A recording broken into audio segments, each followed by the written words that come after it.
Good evening. I'd like to welcome everyone to tonight's Farmington School Board meeting. It is January 7th. Would you all please join me for the Pledge of Allegiance? Pledge allegiance to the flag of the United States of America, to the republic for which it stands, one nation, under God, indivisible, with liberty and justice for all. Thank you. Tonight from the board, we have Tim, myself here in the meeting. We have Stan and Joel that are logged in. Josh may be able to attend later tonight. His schedule may not allow it, but he was going to try. So at this point, I'll open it up to public participation. If there's anybody that would like to speak here, please come up to the mic and state your name and the address you live in and let us know your thoughts. Hi, my name is Rhonda Nato. My family and I are here tonight to share our thoughts on remote learning. Our daughter is a senior at the Farmington High School and has been attending school remotely since the beginning of the school year. All of her teachers have been amazing. During parent-teacher conferences, they were extremely supportive of remote learning and believe it is worth continuing because of its benefits. Remote learning has its challenges, but it's been successfully used as a learning method at other schools. I am not suggesting that all students should be remote, but I believe that during these uncertain times, each family needs to make a choice that is right for their student and family. Perhaps a student who is failing might want to reconsider their choice to learn remotely, but their success or failure should not affect others, such as my daughter. My daughter is an A student, and remote learning is working well for her. Almost 50% of the high school students are choosing this option, suggesting families and students want this to continue. We personally chose remote for health reasons. Because of this, my daughter is hesitant to put herself in an environment that could increase the risk of sickness to her or her family. She has just one semester before she is done with school. We are here to ask the board to please just give us one more semester to choose what we feel is best for our family. If the school board does vote to end remote learning completely, we want to know our options to fulfill the requirements for a diploma if a student decides not to return in person, such as, can classes be waived? Will VLAX or another alternative be offered? Will independent studies be available? Would Farmington pay for students to attend another school district remotely? Or would an early diploma be allowed? We're just asking what our options might be. Okay, thank you. Thank you. Dylan, I don't know if you can comment to some of those questions. Can I just make a quick comment before we get into that?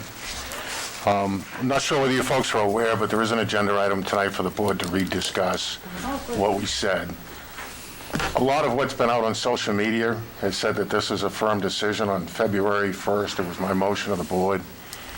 That decision was made in November. And the conversation from the board at the end of the motion was, obviously, we're going to review the data and the circumstances prior to implementing the February 1st date. Obviously, there's some changes. Not going to discuss them now in public comment. It's on the agenda. One of which my concerns was, and I made the motion, was kind of assumed we're in the direction of a vaccine for children. That's not the case anymore. There is not, that I'm aware of, a vaccine currently available for a child under the age of 16. So I think the board's going to have that discussion rather than go into a lot of your alternate questions. May not be necessary. Awesome. So, and we do have a public participation at the end if there's concerns. Thank you. Did you still want me to jump in, Charlie? yeah, I did, because she asked a couple questions I think you'd be best to answer Okay. regarding her personal situation, regarding Right. options. If somebody, say if the situation arose where they didn't feel comfortable coming back, what would be their options currently as far as to fulfill their educational needs? We would need to look at each student on an individual basis, obviously. Early graduation is a possibility for some who have the credits, but that would obviously only be someone who is there with the credits. VLAX isn't out of the question, but they have a waiting list that is very long at this point, and it would depend upon which classes would need to be filled in. Some of the high school classes are open. They have onboarded another 50 teachers, I believe, in the last few months, trying to get things ratcheted up. But the demand is outstripping their ability to fully meet that. There are other options that we could explore depending upon what a student's needs are. Some might be an extended learning opportunity, or an independent study. There is a possibility of looking at some type of hybrid situation.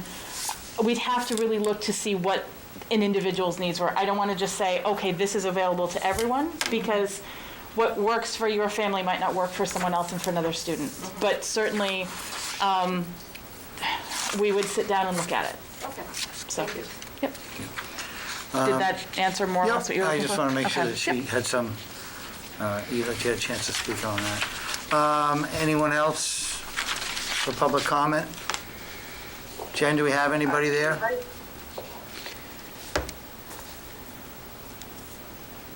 We have someone who would like to make a comment. If you could introduce yourself. Yes, this is Joshua Spruce. I'm also Anna Murray, Jan. And we are from the 9th grade. And we'd just like to, commentate about this. Yeah, we'd like to say, everybody has their reasons, they're remote, and there's now a new strain of COVID, and making everybody go back, you're putting everybody at risk even more than we are now. And, I'm not really comfortable going back to school since, this strain of COVID is just really bothering me. And, it's getting my anxiety up. And, being in a classroom with, 20 to 15 or, a lot more people than,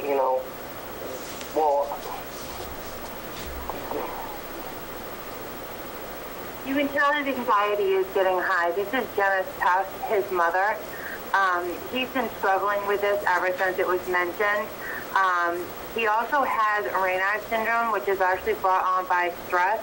And this is just absolutely horrifying for him to have to go back to school. I really think you guys should really sit down, think about your options, and really take into consideration that, yes, everybody does have certain circumstances, but I just would like to just speak for my family and just my family alone that he does not feel comfortable going back. Yeah, plus with everybody going back, they'll be sitting in a room now very close to other people since, when there's online people in the class, there wasn't as many people in a classroom because there's people online. But without the online, it's going to be more claustrophobic for people, even in class. It will be very claustrophobic for them. Do you understand where I'm coming from here? Yeah, I understand your concerns, and I appreciate you speaking and letting the board know your concerns. Thank you so much for listening. Thank you. We have Chastity Wentworth who would like to speak. Chastity, if you'd like to unmute yourself. Sure, this is actually Chastity's husband, Fred. She's with me. We live in Farmington, obviously, on Skyview. We have two boys that go to Valley View. They've both been remote learning since September, since the beginning of school. Their teachers do a phenomenal job. They're thriving in school. Mr. Hall, Mrs. Murphy, amazing teachers. They're doing a great job with the kids. The classrooms are organized. I've stayed home a couple days from work to observe them in the interaction with the classes and the teachers, and they're doing a great job. I think everybody knows it's not ideal in this environment. Everybody would like their kids to be able to go back to school. But this is the height of the pandemic. We just had the holidays. You listen to medical professionals. They're expecting a huge spike. The kids have been remote, 6 months now, whatever it's been. There's only a couple months come February, mid-February. There's only a couple months left of school. Doesn't seem like a common sense decision to send them back to school in the middle of a pandemic, when we've been getting through a year and a half now remote learning. So that's just our family and our thoughts is to get through this year. Certainly next year at some point, hopefully the beginning of school year next year, it will be the right time for people to go back safely. But our opinion is it's not that time now, and it seems pretty obvious. Yeah, thank you for your thoughts, Fred. I'm glad to hear that your children are doing well with the remote learning. Anyone else? Not so far. I just had one request for if the board could speak a little bit louder, and that was it. Okay, we'll try. And that microphone doesn't pick up on the computer. Oh, that's right. It's a good reminder. So at this point, we'll have another public participation later in the meeting. As Tim brought up, our old business, we will be revisiting that February 1st decision tonight as part of the discussion. But we are going to take on some budget stuff before we get to that. You do have one that came in by email as well. Yes. Okay. That touches on that, so. Came into the board or came into? It came into the board I didn't as receive public that. participation. Did you have a chance to upload that to the folder? I did not upload it to the folder, but it was sent to the FSB email address, so. It didn't go through. I didn't get it. Right. Okay. Could you, All right, could I you will upload it to the so the folder. other members can look at it tonight? But anything that goes to everyone is that came to be part of public participation. That's fine. It can be part of the record. So moving along to budget. First thing on our agenda was encumbrances. I don't know which document you want to start with, Brian or with Ellen? We can folder? start with the worksheet, if you want, Okay, hold on. which is,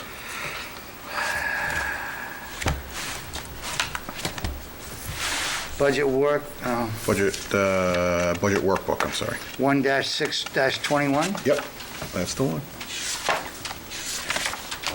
Can we know the file names that we're looking at so we can get them Right, from the folder? so, yeah, Stan, it is budget workbook 1-6-21.pdf. Thank you.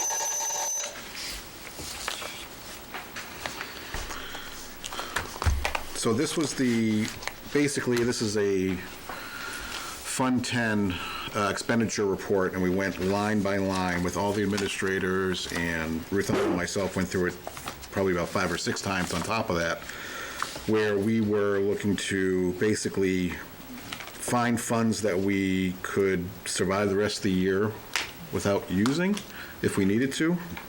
You'll see the far right, and it's broken out by function code. So, but if you go all the way to the, we've gone through, some have more than others. Some of the bigger ones that we got money out of was facilities, obviously administration, general education, special education, since those are the biggest ones anyway. And what we were able to come up with is $614,000 that we can right now hold and probably get us to the end of the year without any major catastrophes or And unexpected occurrences. that's not to say that there isn't anything else. These are those pieces that if I have to sign on a dotted line to say this could be returned, and it certainly isn't going to be without impact, but these are we can do this. There may still be other pieces that are available, and bottom line, if the board chooses to look at those numbers that are unencumbered and say we're going to take this much and freeze it or return it or however that goes, that is the board's prerogative. As you look at the December report, the amount remaining that shows there as available is a little bit more than this. They don't match exactly because we have a certain number, it's about $80,000 worth of encumbrances that we cannot put into the system as a true encumbrance without the invoice and vendor to attach to it. Our system doesn't allow that type of encumbrance. So that's why there is a difference between those two numbers. The end of December reads 694 or so, and this reads 614. That would be the difference. So I'll start off with a couple questions. I spoke with Ruth Ellen earlier today. She tried to lead me through this, and I must have got lost in the weeds, so I'm going to ask the question again, and maybe Ryan can straighten me out. Maybe he's got a... So if I look at the first couple lines on that, that one, the 1100 line, you have some payroll salaries for Valley View, Henry Wilson, Farmington High School. Now, if I go by the chart, headers, you have encumbrances, you have adopted budget, reporting period, which is what was spent,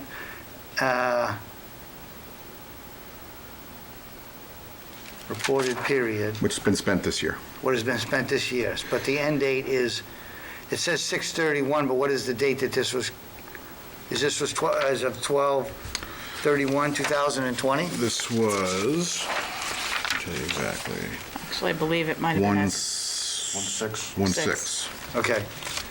So at the top, it should say 7/1 to 1/6. Well, that's not the way the system does the Okay. entire fiscal year. But, So- so it Or says by the month. as of 1/6. So everything that is spent as of before that date, Correct. January 6th. Now, the encumbrances, in this, the encumbrances would be pay, benefits, well, in this case, it's a pay, salary line. But that is basically, when you say encumbered, that's because for the balance of the pay for the employees in each one of those categories for the rest of the year. That's what I assume that encumbrance line is? Yes, except for open positions that you may have are not included in the encumbrances. Okay, so those open positions or encumbrances would be in the amount remaining column.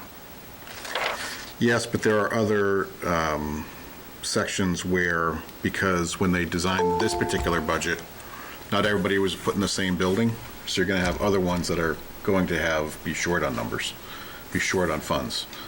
So basically, any extra funds in this section is going to roll over to say, it could be 1,100, 1,100, 1,200. Any of the others where we're short on salaries. Okay, so where would I find the shortages that you're referring to? What Ruth Ellen had said earlier today is these numbers have to be, not all can be frozen because it's somewhat allocated from other shortfalls. Where are those shortfalls listed?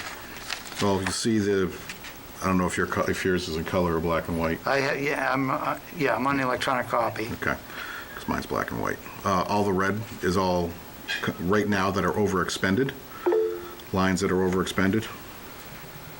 And you'll see it's not abnormal to have a line that's overexpended. It's just that we have to make sure that there's enough in the bottom line to make sure that those numbers are covered, because those negative numbers may increase as the year goes on. For instance, under 1,200, if you look at salaries preschool Valley View, we had a teacher that was budgeted in a different code. We have more than one teacher in that code, so right now it's showing a deficit of $21,000. That will potentially grow some more because it's coded incorrectly. It will come from somewhere else. We have encumbered the remaining two salaries that are in that line that should be, actually, but it shows the deficit. Well, if we look at that line,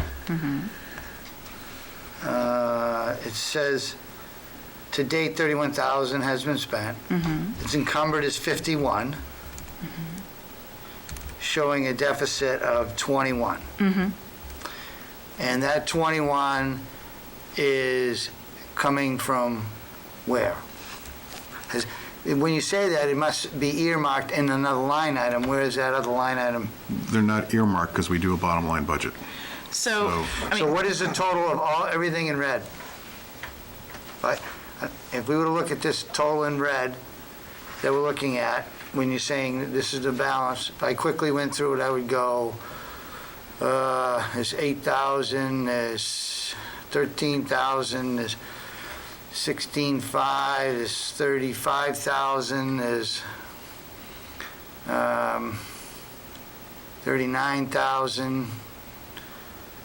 That would be 40, 60,000, 70, maybe,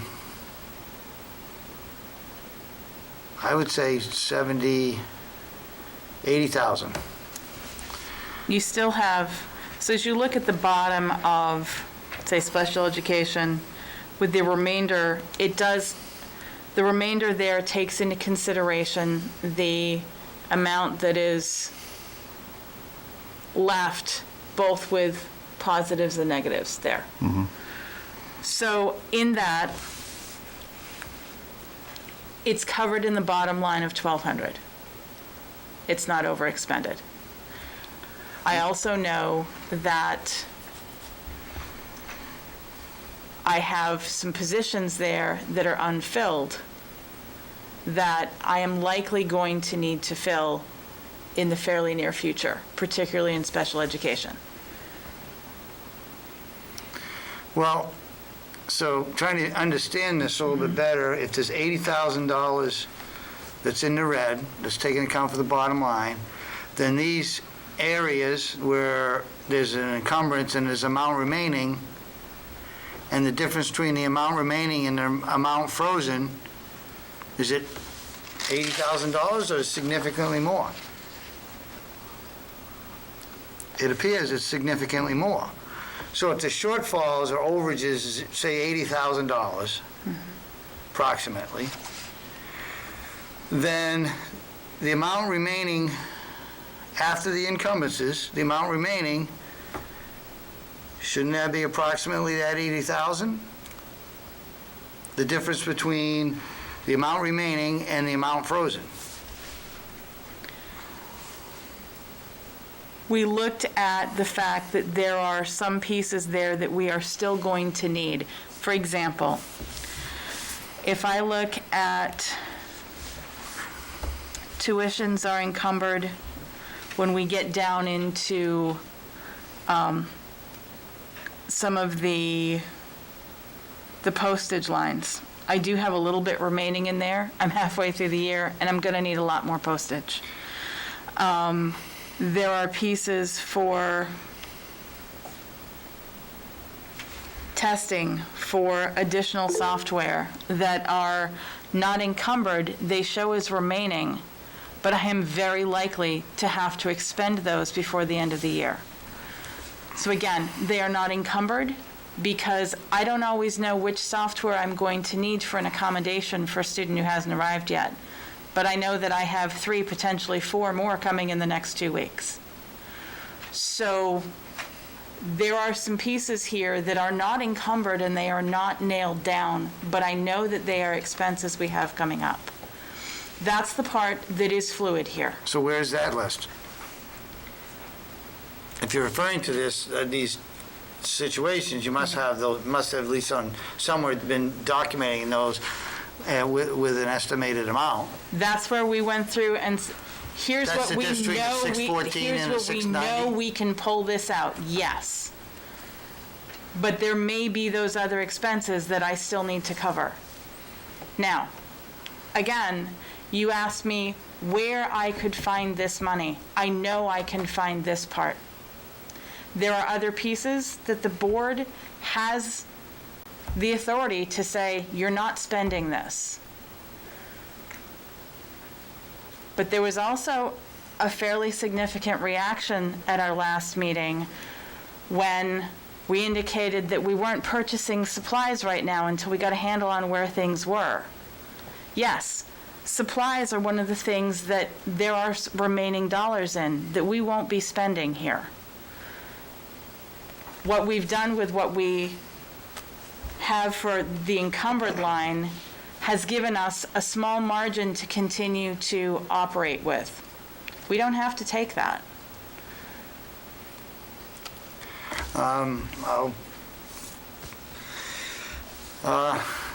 And other members with questions?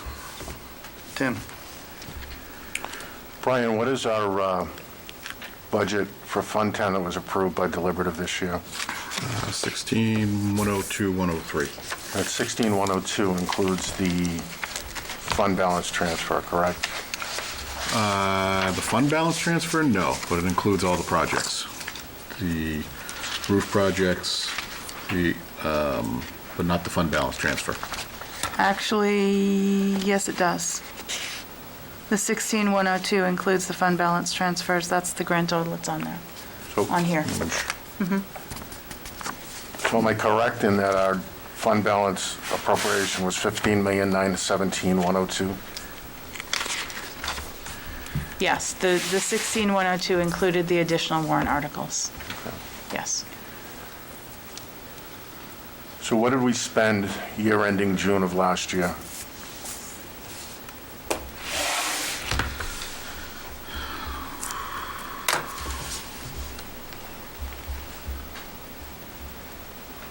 I'm going to have to log in for that one.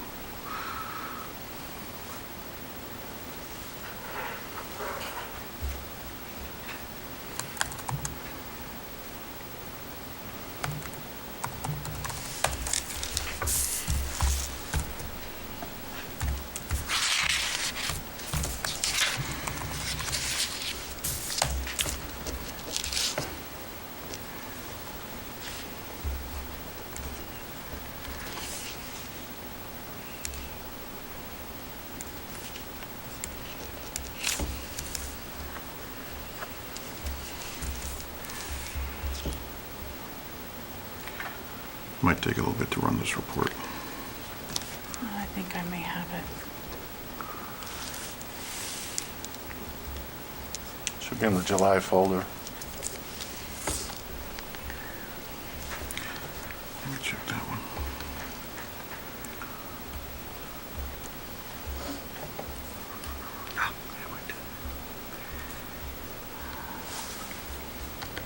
But remember that what we had in July wasn't.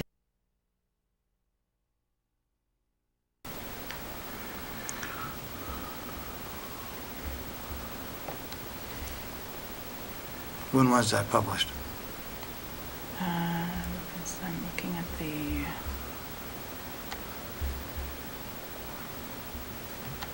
October reports. August? We completed the MS-21, MS-25 in September.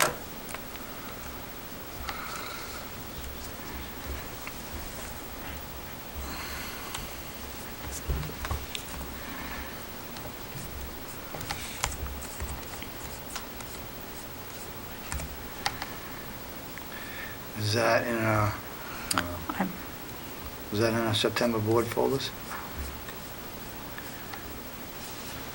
Should be.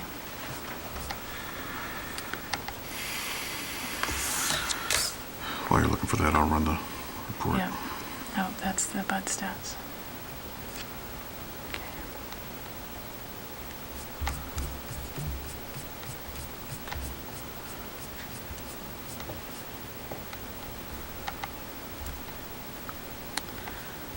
Okay. Okay, I show. MS 22? Is that what you, no. 25 on the end of September Gen Fund expenditure report.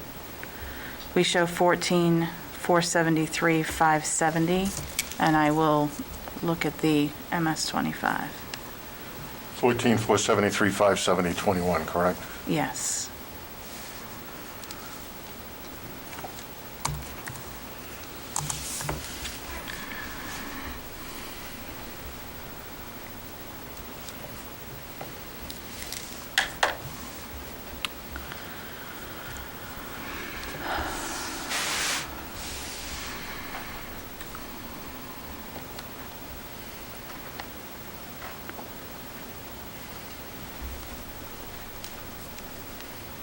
So we show.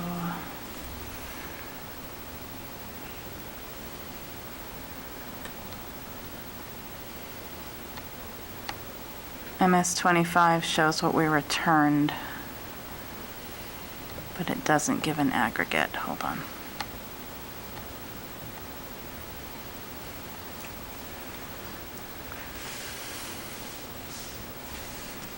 Page. On that line. Total expenditures for all purposes on the MS 25, 14,778. 045.99. 14 million. $14,778,045.99.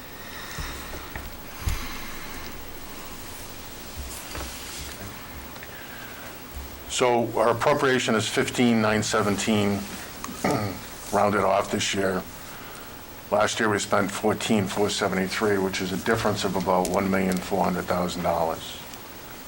What are we doing this year that we weren't doing in last year's budget that would bring us up to the $1,443,000? Retirement, FICA, CBA raises. In this existing budget, the retirement increases the next year. Right. We did have a retirement increase this year, though, as well. Not as significant as Okay. last year, but there was an increase. Okay. We had an insurance increase. We, So Roughly- increase in retirement, increase in insurances. increases in CBAs. Teacher contracts, yep. Teacher contracts. So ballpark, what's that number?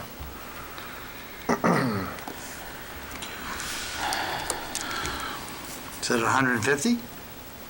I mean, the contract for... Contract was about 165, I think. Okay, it was that much. So 165 plus increases in retirement and insurance.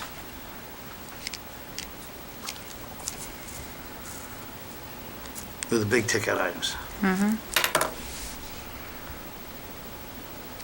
In addition, we had the purchase of Infinite Visions. We have some other pieces as well. That was a software purchase. That's the software for our That was- changeover with the Right, finance, which was 35,000 roughly. with the, that was 35,000 over 18-month period with the integration. Yes, Right. correct. Yep. So 200,000, 250,000, 300,000. If we look at our averages of salaries, benefits with the increases in CBAs and everything else, it's at least 2%, probably closer to 3% when you look at the increase for retirement. If you look at a 3% increase, salaries and benefits are the largest portion of our. Yeah, It's so- not 2 or 3% of the bottom line, it's 2 or 3% of our personnel lines, correct? Correct. Okay. Correct. And the teacher's contract of 163 number Ish. is... It's an ish because it was based Right. on, But Yes. some of these other 2%, it's different than the teachers, because the teachers are categorized in that 163. correct. So you have Correct. paras and other Paras, staff. paras and other staff, custodians, bus drivers, administrators.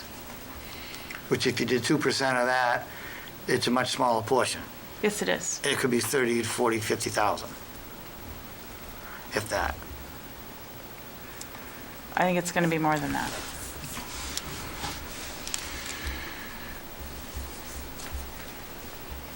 Tim, I guess. So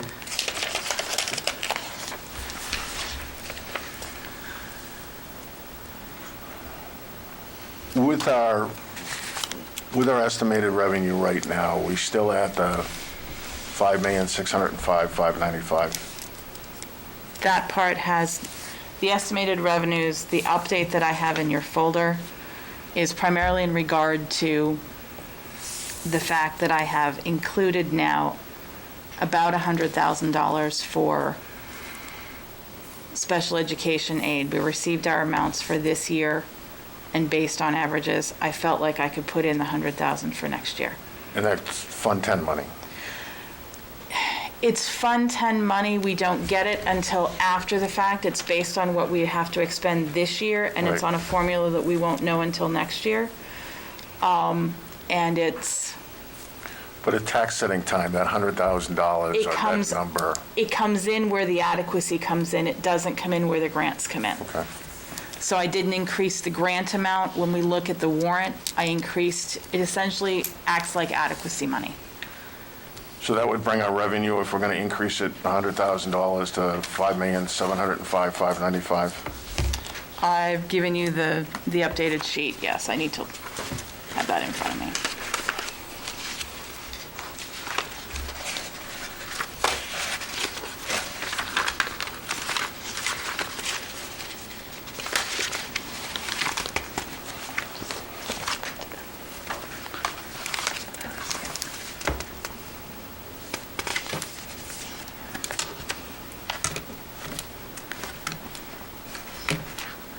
Actually, with the 100,000 added, it brings us to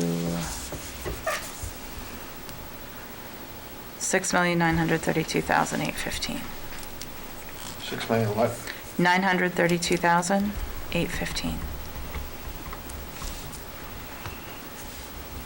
But in that $6 million, don't you have that federal aid that's not in Fund 10?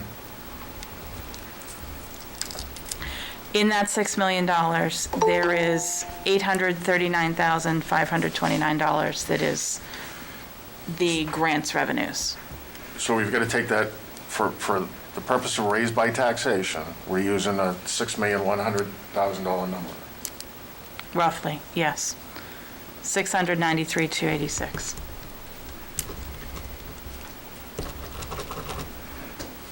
So when we subtract that number from the appropriation, how much is left to be raised by taxation, and what are we looking at in a raw tax increase with those numbers? Or if you give me our raised by taxation, I'll calculate the tax impact for you. Using which numbers? Using the 614, the 690? The $6,993,286 is what we're getting for Fund 10 revenue. So we've got to subtract that number from the 15,671,682.84, which is the Fund 10 appropriation. 683. So 15,671, 3 divided by, we're subtracting 3286. 9578, 397, and then you subtract out the 800,000, 39,520, $868. Okay, where did the 800,000 come from? The 800,000 needs to be added into the total amount, but there's we've already subtracted it, you're right. It's the 900,000, 9 million, I'm sorry. You're right. You had already subtracted it back. So it's 9,578,397.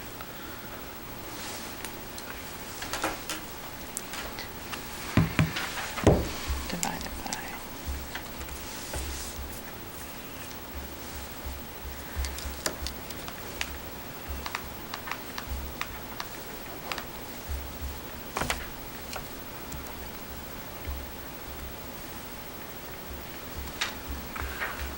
So that'll give us a combined state and local tax impact, $17.19.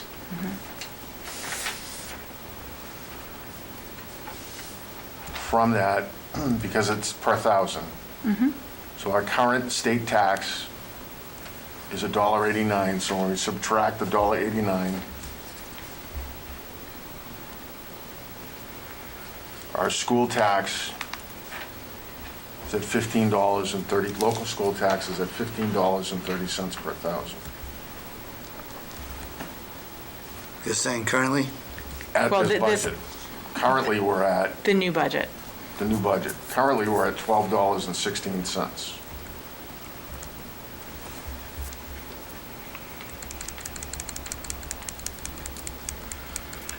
So that leaves a raw, conservative tax increase of $3.14 per thousand. I get the same numbers. Okay. The problem we're running into because of the loss of revenue is that $3.14, I understand it's going to come down, is not sustainable at the Budget Committee level, and I doubt it'd be sustainable at Deliberative. And I get the difficult part of not having the crystal ball and not knowing whether we're going to get the 800,000 this year, which drops that down pretty significantly. I feel like the 800,000, I've been fairly conservative in my projections. I feel like that's a pretty solid number. But I'm talking about the 800,000 we got last year on top of the adequacy. Oh, we have no guarantees of that at all. Right. There's rumors we may get it. We don't know. The biennial budget hasn't been started. That $3.14 number is going to come down based on what we get. Will we get the 800,000? We don't know. Will we get half of it? We don't know. So we're playing, in essence, a guessing game. If we go through the Budget Committee process and they cut us without a plan in place, I suspect, and I'd be shocked if we don't, that we get a significant decrease in our requested budget for next year. Quite honestly, if they didn't, I don't think they'd be doing their job. So how do we mitigate that $3.14 per thousand increase? So I want to back up a little bit, Tim, with some stuff that you had put out for numbers. So if last year we were expended 14,800,000, and this year our budget is 15,916,000. And last year we turned back how much? 600,000? 680. So almost 700K. But we didn't spend 900,000. Some of that difference between what we returned to the taxpayer and what we had left at the end of the year was warrant articles that were funded. Correct? It was 185 in warrant articles. But the 185 in warrant articles that were passed in March are included in the 16 million now. But on That wasn't part of last year. You're talking about the other warrant articles that were passed the previous March.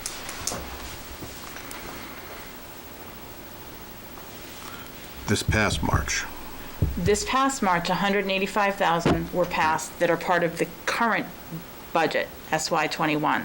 But if we're looking at the 14 million, there were warrant articles that were included in that from the March previous. When we look at our June 30th report, Yes.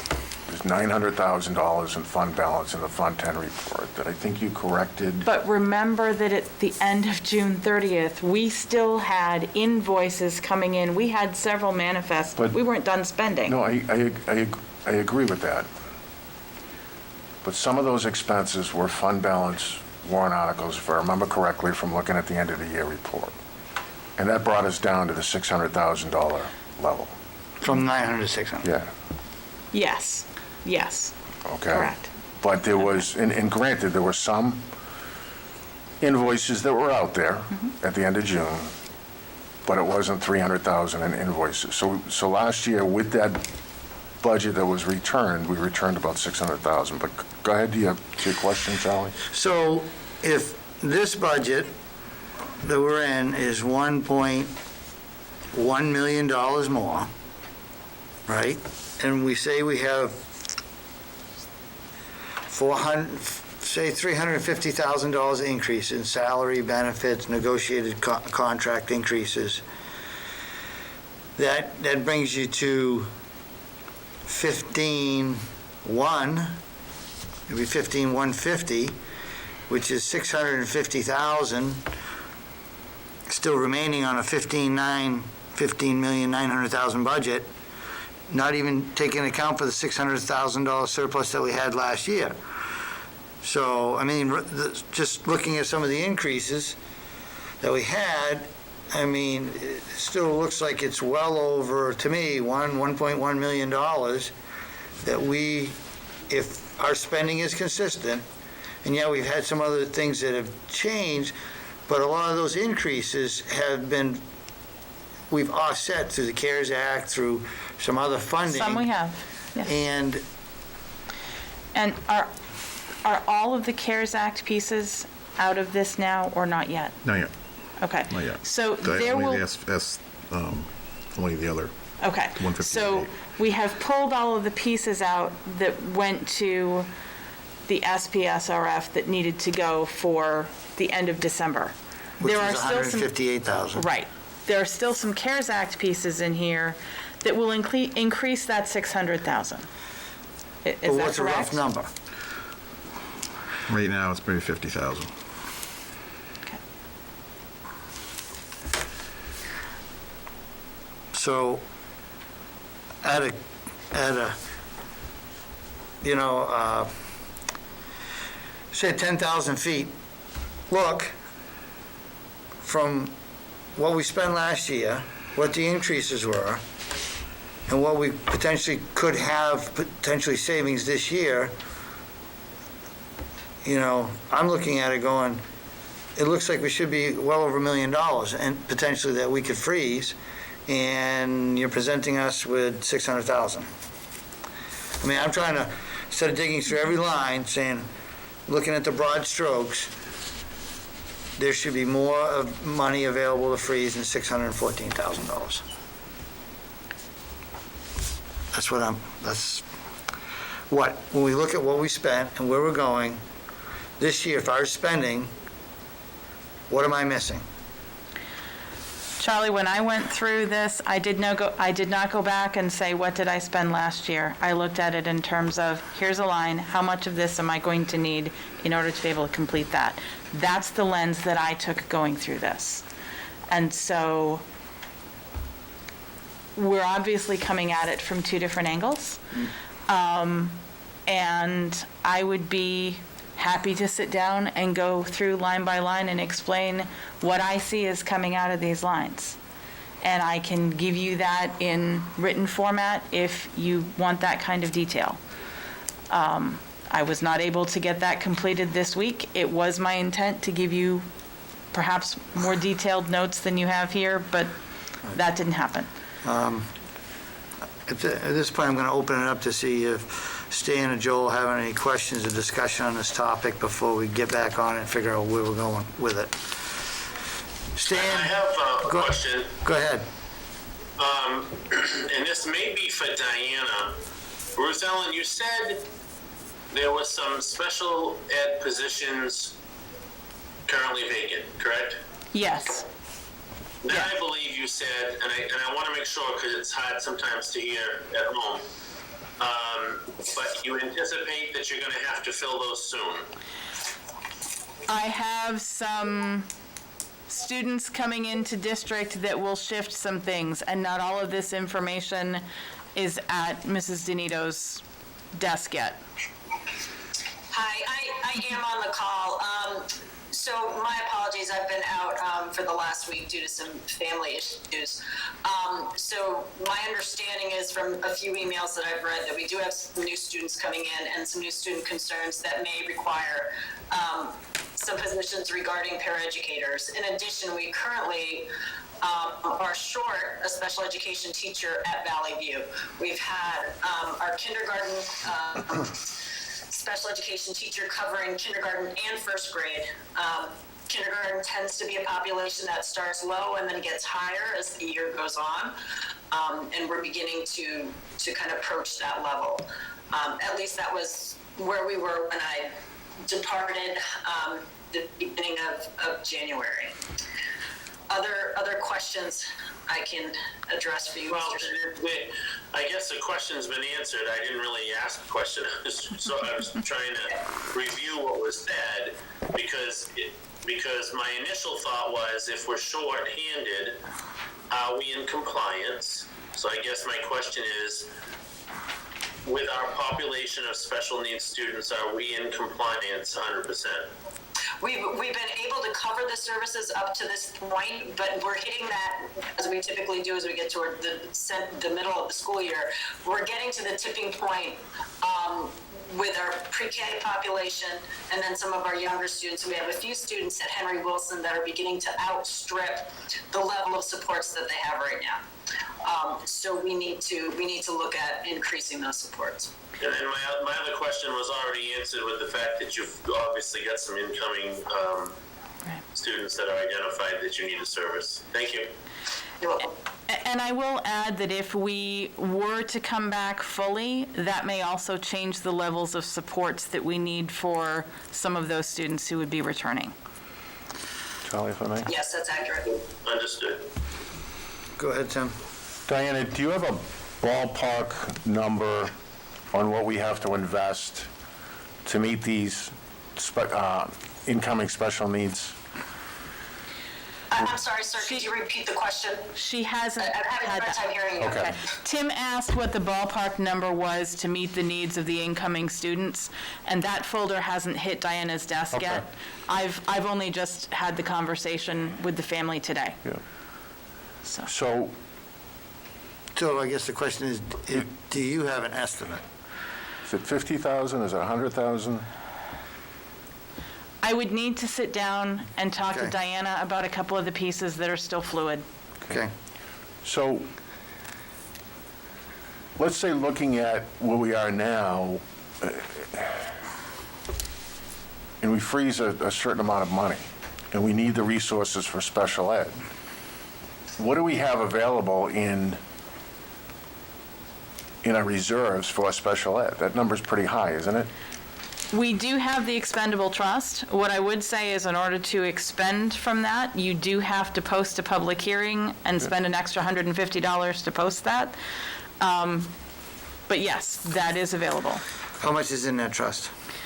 That trust, 185,000? Okay. Yeah. So, okay, Ish. that's fine. Yeah. The estimate's fine.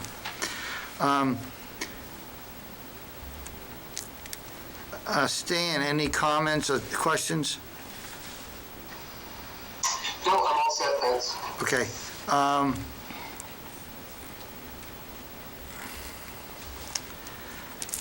Tim, if you had something else? I guess my final question is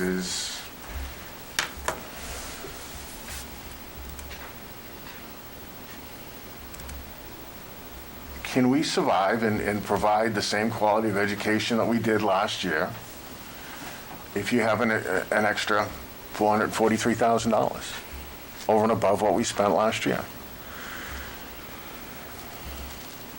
So if we took last year's Fund 10 expenditures for the $14 million, we look at what we're budgeted at the 15.9, it gives us a difference of $1,443,000. If we freeze $1 million,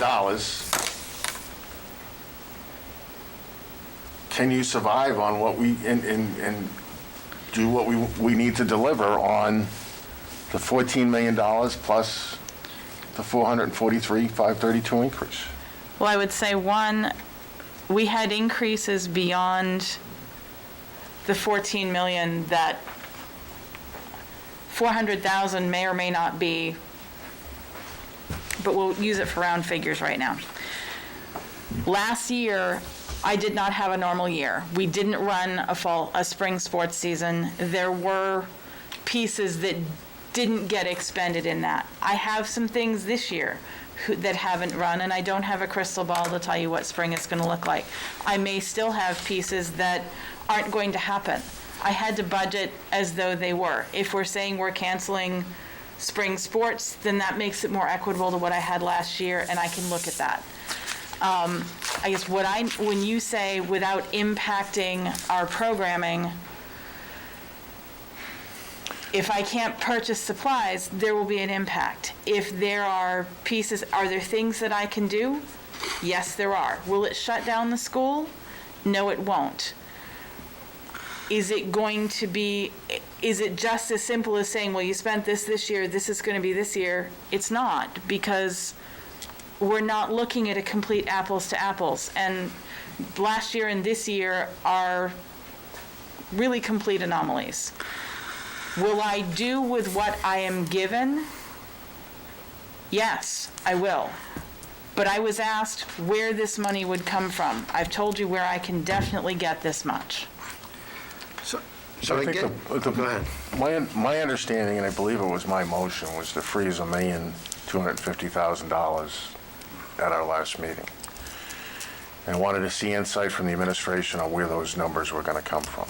And we're at 600,000. So I guess my thought, based upon the discussion, looking at the things, is that at this point, the other option of saying, okay, we're going to need to put on a budget freeze over a certain amount, and this board is going to have to wade through every purchasing and expenditure decision until we fully understand where everything needs to be to do the best that we can to return as much as we can. Is that the answer that we need to proceed on? Because if we were shooting for 1.25 million and we're halfway there, and the answer might be somewhere in the middle, it could be leaning to one side or the other. I don't have enough information to make that decision. Is it that we basically got to tighten our belt, meet every week, and go through all the details, the bloody, boring details of the expenditures to make sure that we are conservative without making unnecessary sacrifices? And I just state that out, and I did have one question, because it was raised about supplies, and I assume, based upon our needs, that we're making sure that we have all the COVID supplies available, and we're not restricting that. Because a bunch of that. I'm not looking to restrict that, no. But a lot of those we can't purchase ahead because Right. only so much is available at a time. I did get some correspondence by email, or maybe some feedback where seemed to be some concern expressed by residents, parents, or professionals that we were lacking in supplies regarding Lysol wipes and other things that may be needed. We- ordered, I have, You want to come to the mic?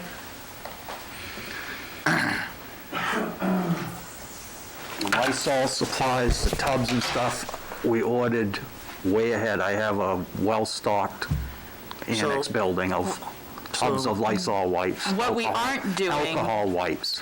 What we are not doing is giving classrooms, That is the problem. 3 The weeks at a teachers want- time. Teachers would- request 3 or 4 at a time. I issue 1 at a time through a work order so that we can track them, so that I can track them, so that when somebody wants to know where they all went, I have a record of where they went.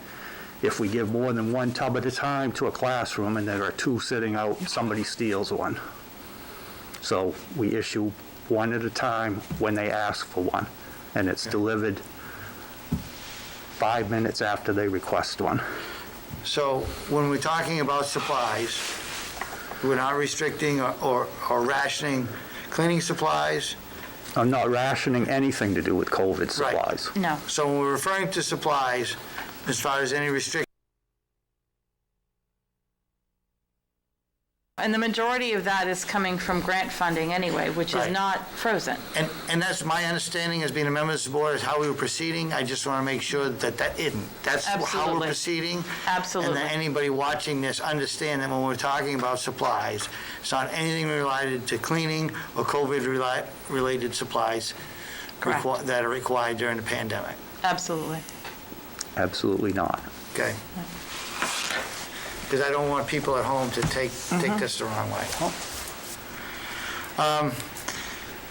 But I hate to digress, so I guess I put that out to the board members.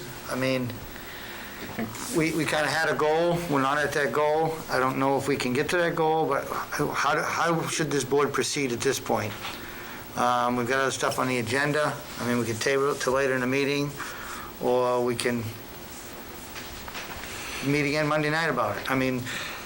One of the things, go ahead. Charlie, can I ask a question? Go ahead. And it's probably more, certainly more of a question for Tim because he's our budget committee rep. I supported this budget freeze vote when we voted on it.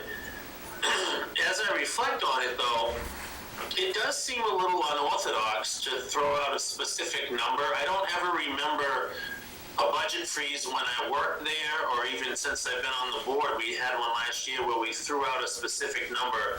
How did the budget committee, is that a number that they arrived at, Tim, that they directed you to try to get to, and how did they arrive at it? They didn't arrive at it, Joel. What I presented to the budget committee in discussion with the board was looking at the $3.14 projected tax increase, how do we get that number to a tax increase that's sustainable? And knowing that our revenues are conservative, a good number to have on the ballot is somewhere around the dollar range. Dollar plus, maybe it's $1.14 projected tax increase over last year. Knowing that just like last year when our projected tax increase was 88 cents per thousand, it dropped down to the 25 cent per thousand. So we either go to the budget committee with our $15 million budget with a significant, a $1,800,000 loss of revenue, and let them cut us, or we go into the budget committee with a plan that makes that $3.14 tax impact less of a bite and something that we can collectively work on. Now, originally my motion was to freeze $1,250,000. Maybe realistically, we bring that number down to $1 million to offset what that is. But one of the things the budget committee is going to want to see before Wednesday night, which is the public hearing, is, where is that money going to come from? And I think a reasonable way to approach it, if we bring it down to $1 million, you've got $443,532 left in Fund 10. And if we have special ed needs, we have the capital reserve fund that if we have to pull from, we can meet those special ed needs. If we can do better than the $1 million, great. If we can't, that's great too. We tried our hardest. But I think if we go into the budget committee with a plan, it's got to be a concrete plan, and it's got to be something that we very diligently work to get that number. The caveat in front of the budget committee, and they understood it, was this attempting to save the revenue this year to offset the tax impact from the loss of revenue next year is also subject to something non-catastrophic happening within the school system. So it was essentially revenue projections that really spurred this on. Yeah, according to our projections over what, and Ruth Ellen and Brian, correct me if we're wrong. Yeah, I know, yeah. It's $1.8 million. Sorry, I know that we're disappointed in those projections. I just was trying to get more of a feel, and forgive me for not watching the budget committee meetings, I probably should have. Just trying to get more of a feel of how we arrived at that number, but. I mean, and I'm going to agree with some of Tim's logic, and I know Ruth Ellen may not agree 100%, but when we historically spend a certain amount each year, we have a fixed amount of increases, so if everything remains consistent year to year, and we have some bumps in the road, but some of those bumps are offset by federal monies, that if we could know what the increases were that we had to meet, and we added that to last year's budget, it should be relatively close. And that's kind of where that 1.25 projection came in, of where that money potentially could go back to the taxpayers. And to sit here and say, okay, do I believe it's 614,000? No, I think we can be more conservative than that. And the risk that we run is that, as Tim said, if we, well, let me put it this way, the more fiscally conservative we are, the more that will be seen by the budget committee, and they will be more, take a better, a more take more consideration regarding this year's budget we put for them, which is a significant increase. Tim? And my final comment is, and again, it's not having the crystal ball, it's not knowing what that cut is going to be. But if we have to make a sacrifice, doesn't it make sense to make the sacrifice this year, the year that we're in, so that when we get into our new fiscal budget, we're at our 15,917 and we can go running. If we hire staff this year, and I'm not saying I'm not saying I don't want you to hire the staff that you need, but if we spend money this year to improving education and we get cut next year, we're taking 3 steps backwards. So if there's a time to be conservative that's going to benefit our kids, I think the time to be conservative is now to offset the inevitable based on our loss of revenue. And I think a good way to look at that, and this is how I looked at it, is what did we spend, what did we budget, what's the deviation, which is $1,443,000. So if we, and I know the board took a vote, and we can reconsider the vote tonight and bring it to $1 million, that gives the district almost $500,000 to work with, plus in an emergency, if we have to spend special ed money, we'll kick that can down the road and talk about those funds that are available. But I think there's no way in the 5 years that I spent on the budget committee that they're going to allow a $3.14 tax impact to go across the table. It's not going to happen. Well, really, though, we should be calling it a cut. I don't know if we should be calling it a freeze. Mm-hmm. It's a cut. It is a cut, Joel, but but technically under the finance law, we can't cut now, so we have to freeze it, but in effect, it has the same effect. And so I guess where I looked at it in terms of is, where do I know I can cut? That's what I've given you. There are probably some other places that, yep, in a few months I could probably say comfortably, yes, now that I know I'm past this point, this is probably also on the table. Can I tell you all of that now? I can't, but I will live with what I have, and I will continue to lead the district where we need to go. I mean, I think at this point, I'll share with you, Mrs. Vaughn and Brian, kind of my worksheet on how I approach the numbers. But at this time, I'm going to move to modify the vote of the board and freeze $1 million out of this year's budget to be used to offset taxation next year for the difference in the increase. What I'd like to do is share with you my analysis. It may be the right one, it might be the wrong one, but based on the spreadsheet that I have between what we spent last year and what we appropriated this year, Monday night I'd like to see line items of where we're going to freeze them and explain to the budget committee. We may be robbing from Peter to pay Paul, but our intent is to return to the taxpayers $1 million at the end of this year. So we have a motion, do we have a second? I'll second for discussion. And I assume, Tim, you're referring to supplying them with something for them to review later. Yeah, I have a spreadsheet that I looked at. How I looked at my analysis was different than what the admin team did. Is I looked at what we appropriated this year, what we spent last year, and what we can live with over and above what we spent last year. And I think that gives us a conservative number that it's not going to be fun, but I think we can live with it for this year, so that come July 1, when we're in our new fiscal year, we've got basically our budget and we can start running. And if the budget committee comes back and says, no, we want to cut your number, okay, cut our number, but that's offset by what we're going to return. Just for information on the record, $1 million is roughly $1.79 on the tax rate, $1.79. 557,000 is $1. Right, so you're saying it's 179? Yep. Maybe.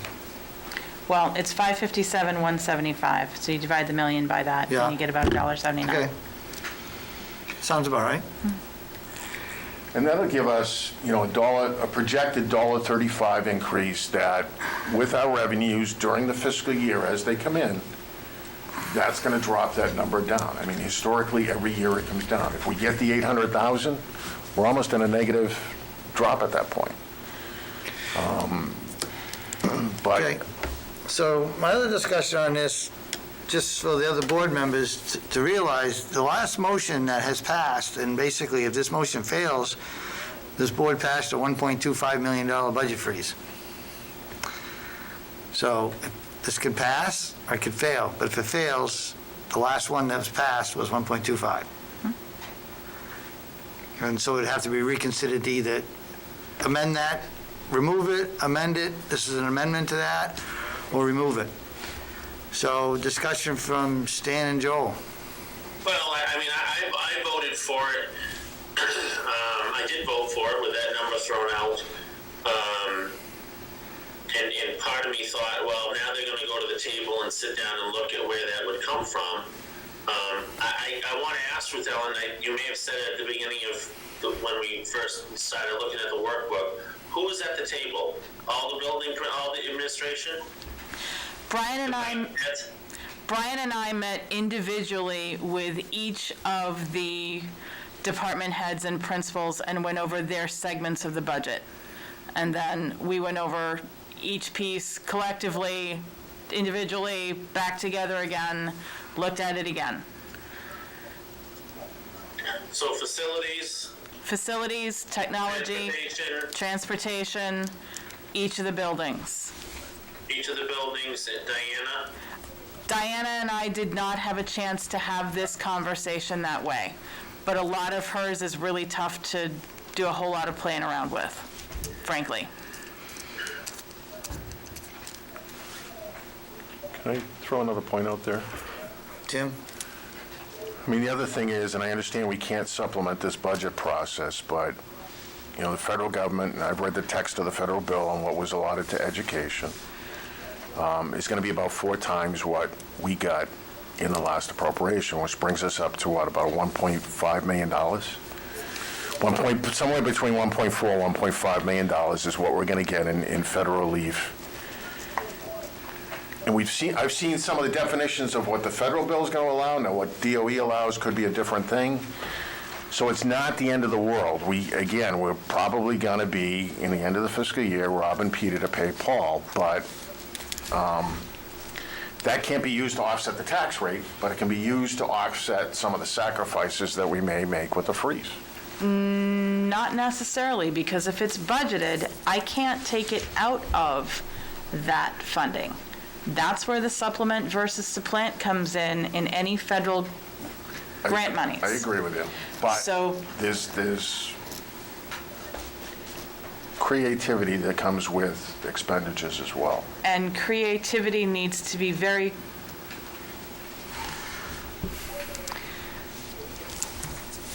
I don't play with creativity with the auditors. I'm not going to go there. Well, I think what Tim is meaning is maybe different than what you're hearing, but, depending on what's allowed under that expenditures, we may be able to offset some future expenditures, depending on, there may be something that we were going to do in the future, depending on what it is, maybe there's improvements in the buildings, heating and ventilation. So in the long term, there may be some benefits that may not have to be raised through taxation. And again, it will depend upon how that comes to us. If it comes don't like the know. last infrastructure money, we weren't allowed to spend it. So we'll have to look and see how that goes. Right. Some of those decisions aren't even ready to be discussed. That's right. Any discussion on the motion? Stan? I'm really uncomfortable the way we build budgets, that's all. We're supposed to be building budgets based on what programs our kids need to have an adequate education, and we're building budgets based on what we want our tax bills to be, and that's not fair to the kids, that's not fair to the town. So I'll support the $600,000 because Ruth Ellen is convinced she can save that. I won't support anything else. Cutting just because you want a tax rate number is not correct. It's not the right way to do it, and I don't support it. Okay, thank you, Stan. Any others? And if I could just add, I think at this point, since all the administrators have sat down and looked at their individual budgets, I guess I'm concerned now that we're looking at this $600,000 number, that over and above that, someone has to convince me that it's not going to hurt kid programming.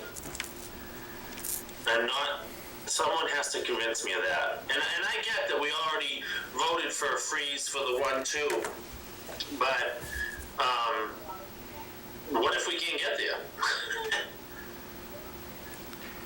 Well, it goes back to my past comment of maybe the only way is get as close as we can, which is meet every week and hash out every request for purchase and every need, to be conscious of every need and every decision we make. And I'm more comfortable doing that. Any other discussion on the motion? Yeah, just the final comment from the Budget Committee when we left the Budget Committee was the public hearing's Wednesday night. And if they're going to consider this plan, they wanted to see line items of where we're going to take that money from. If we don't produce that to the Budget Committee, we're on our own. So either we go to the Budget Committee Wednesday night with a plan, or we throw ourselves at the mercy and take what they give us. Can I ask something? Go ahead. What happens a year from now when we've given back $1 million or more, and then the next cycle comes through, and if we don't give back $1 million, that tax rate gets spiked again? I think one of the things that we've got to look at as a board is, number one, what is the revenue and the benefit we're going to have next year is we're going to be in a biannual budget, so we're going to know what we're getting the following year. So if the 800,000 goes back in, we're going to know we get that 800,000 coming in the next year.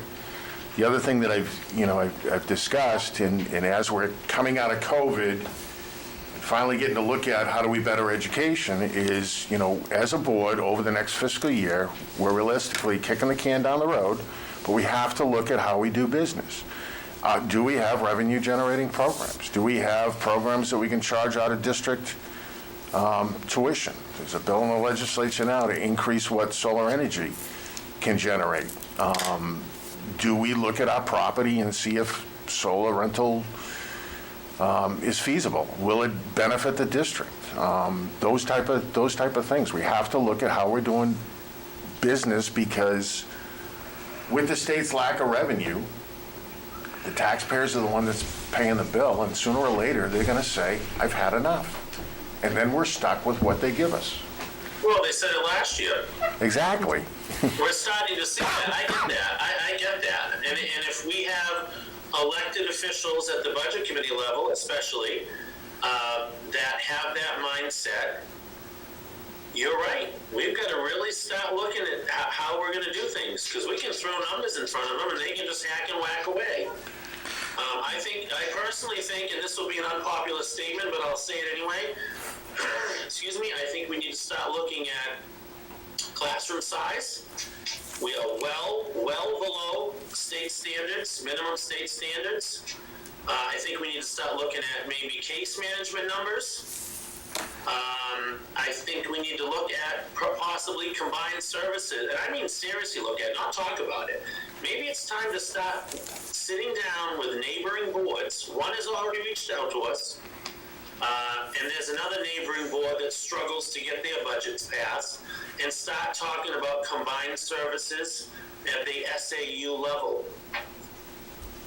A real serious conversation about that. I think the other benefit that's coming down the line too, that I've had discussions with Mr. Petrie, is, what is our give me the term, our schools, the Adequacy? no, I drew a blank, I apologize, but not the private schools, but the Oh, the charter schools. Okay. I didn't catch enough of what you were to get. Charter school may be a funding opportunity, again, for us to talk with other districts and do some regional training or some regional education. But Originally, Joel, my motion was $1,250,000. Looking at numbers, taking into consideration what the superintendent said, listening to what Brian says, I think $1 million will get us pretty close to where we were.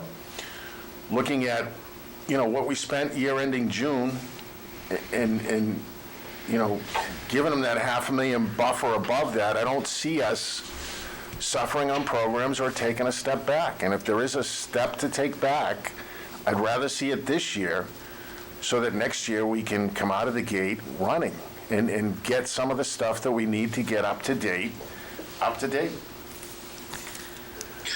Well, I'm gonna vote in favor of the motion only because it's not $1.2 million. I mean, that's the only reason I'm gonna vote in favor of the motion, because what we already have on the plate is $1.2 million. I'm not convinced we can get to $1 million without hurting kid programming. I'm not at this point. I mean, maybe you go back to the drawing board and look again. I mean, we've certainly had to do that more than once as an administrative team over the years. Take a harder look. Yep. But I think. I'm only going to support you because it is very unorthodox. I kind of get what's driving it, but it's very unorthodox, and I probably should have had this part of discussion last time, and I didn't, and I'm sorry for that. So I'll vote in favor of the motion just because it's lower than $1.2 million, and maybe we can inch up a little bit and get a little closer. Yeah, I mean, I'm not going to have our educational needs suffer either. I am for this motion, but it's important for us to do the best. So if we're going to make this statement to the Budget Committee with a revised number, and if we expect them, which I believe that they will take our concerns to heart and hopefully agree with us regarding our future budget that we have before them, but we have to do our due diligence to live up to our word as best as possible. I'm not saying that if we can't hit that all the way, they're going to hang us in the streets. I don't think that's the case, but we need to say we're serious about this projection, and we're going to do our best, and I'll be the first one to go before the Budget Committee to say, we couldn't do that because we had to do these things for educational needs, and take my beating in front of the board, that board, because. I'll go with you. But I think it's important for us to do the best that we can, but if we need to make a commitment, and I agree with Tim on the way he's analyzed it, but I'm not going to be short-sighted and cut deeper than we realistically can when we get right down to it. But we have to have a solid justification in the future if we are not able to obtain that goal. And that's only going to be through our hard work that we are signing up for by this motion. So any other discussion on the motion? Not hearing any. All in favor? Aye. Aye. Right. Opposed? I'll vote no. Stands opposed. Okay. So, just to be clear, we have the public hearing on Wednesday. If I email, and I've already, in an Excel spreadsheet, taken all our line items on what we spent last year to what were appropriated this year, and made some suggestions on, $1,257,000 in cuts or freezes, whatever we want to call it. If I email this off, can you guys look at it, and by Monday night's meeting have the numbers perfected? Now, I want to go to the Budget Committee with $1 million in freezes with the concept of, hey, if we have to rob Peter to pay Paul, you might see some line shift. But our intent is to return $1 million unless something catastrophic happens, and we'll keep you up to date. And I think one of the things they're going to be looking for is, within the monthly meetings, is, how are we doing towards that goal? So I would say, understanding fully that we have a time constraint here. We also have strategic design Friday night and all day Saturday. Yep. So I'm assuming you're not looking at this in the board folder for Friday night. You're looking at it for Monday. Monday night at the meeting, I'm fine with it. Okay. I think a lot of it's been done once you guys see it but you guys can move those numbers around. You know, And you may find areas that you say, you can't do this, and these are the reasons why, and there might be details for that probably Yep. got to get added when there's a big disparity. Yeah. And that'll help us who will get some more insight to those specific areas. Yep, we will annotate your workbook, so that you know what we're thinking for each line. Okay, moving along. I knew this was going to be discussion, that's why I changed the order. Warrants. There is a part on the warrants, and for those who are remote, they are in the sensitive docs folder. We may need to discuss those in non-public, as there is part of the warrant that you will be addressing in another non-public session later, unless you want to just look at the pieces of the warrant that don't deal with that. Well, I think if it doesn't qualify for non-public, we would need to be discussed under public. Well, but it may need to be public after the non-public, Okay. or you can take those pieces and leave that one out, either way. I'm okay with tabling it later in the meeting because we've got some stuff that we need to discuss before it gets too late. The people are here to see the discussion on. And we can't finalize this until after deliberative anyway. This is just looking to see what's moving forward from Wednesday. So I'll make a motion to table the warrants till later in the meeting. Second. Any discussion? Not hearing any, all in favor? Aye. Aye.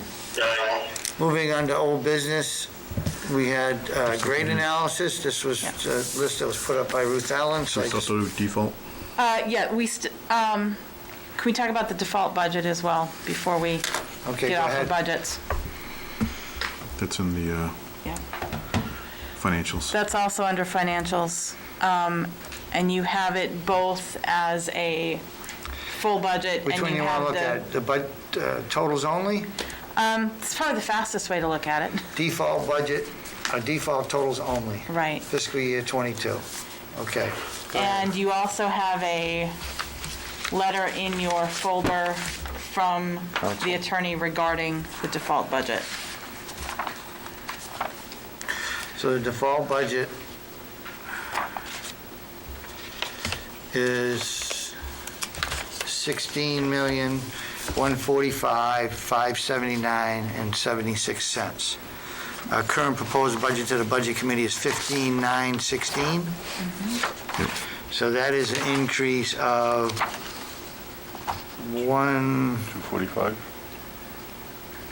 $200,000? 200, 45. what's that? 245-ish? No, it would be 230, because it's 16. Approximately 230,000. So those 230,000 would be captured in what increases that? Well, as you look at the default budget, it is last year's budget with those pieces that are Contractually obligated. required by contractual obligations, previously incurred or mandated by law, reduced by one-time expenditures contained in the operating budget, and positions that have been eliminated in the proposed budget. So increases in salaries, retirement that are contractual are in here. Any salary increases that are in the current budget that were not contractual are not, such as the admin raises, those aren't contractual, so the administrators would not receive a raise under the default budget.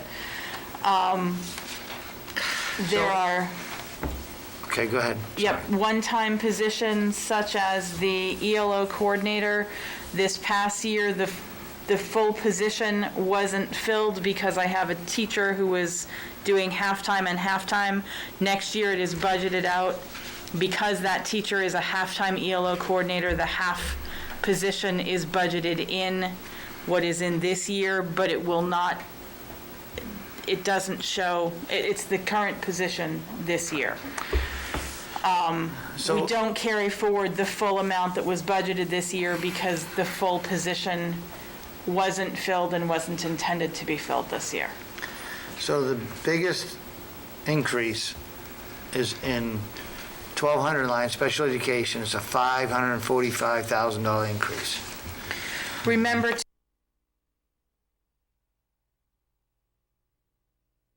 we had readjusted those positions that were out of position when we did the regular budget, but this has to be the lines as they are coming straight across.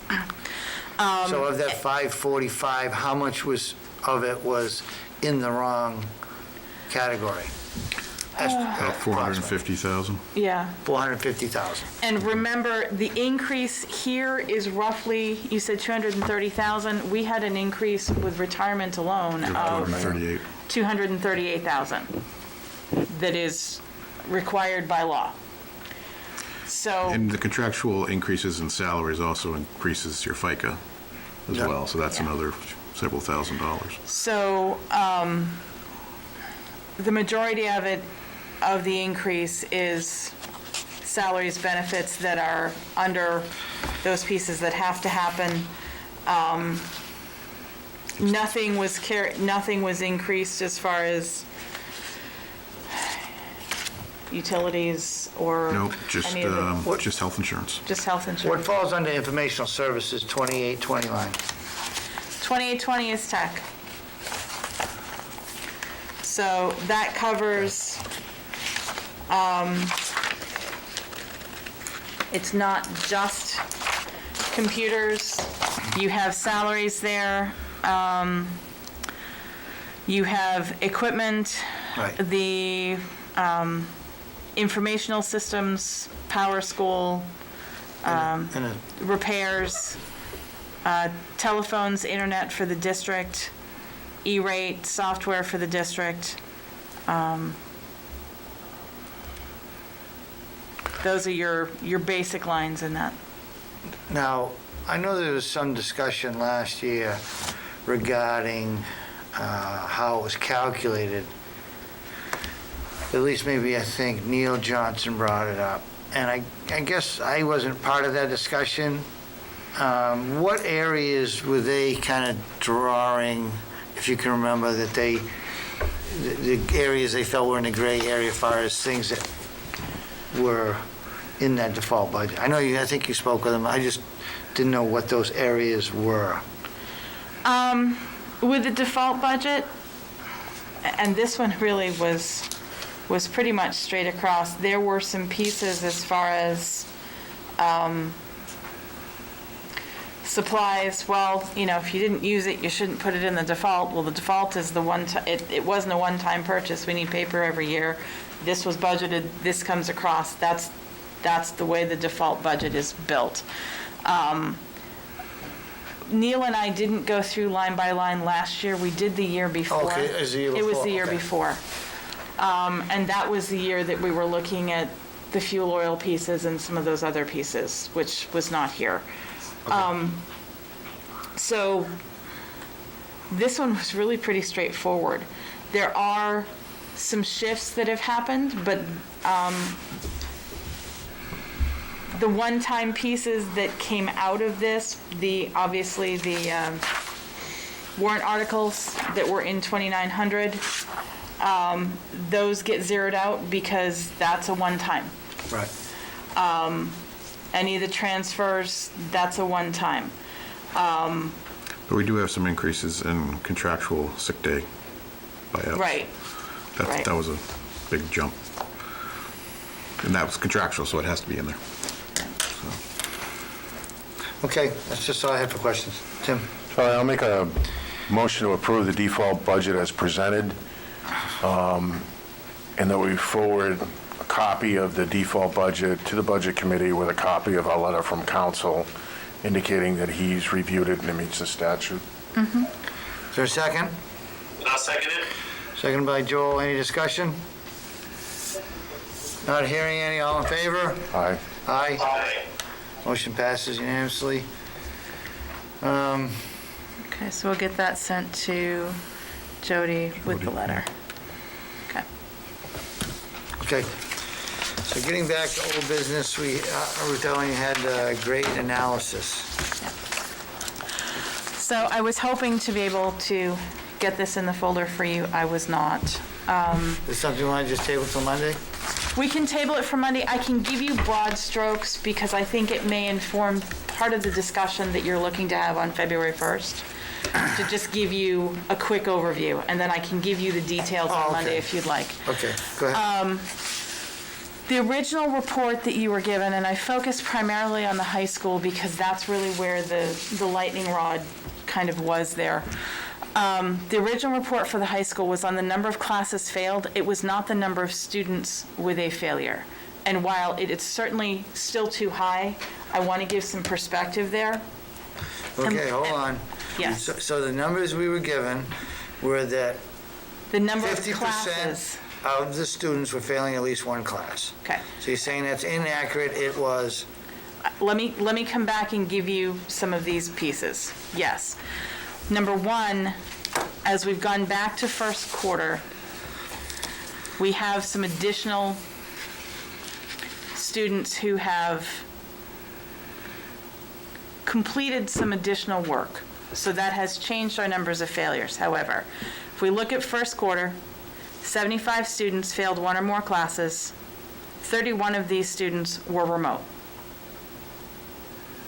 That I have. Is that all buildings, or is that just the high? Right now, these are just high school numbers. 75, 31. Yep. What I did is I looked across time with these students because the question was, how much of this is the remote environment? I went back to second quarter last year when we were fully remote. I mean, we were fully in person and COVID wasn't on the horizon yet as we were looking at it. At that point, 79 students failed one or more classes. Fourth quarter last year, when we were fully remote, everyone was remote. We had 112 students who failed one or more classes.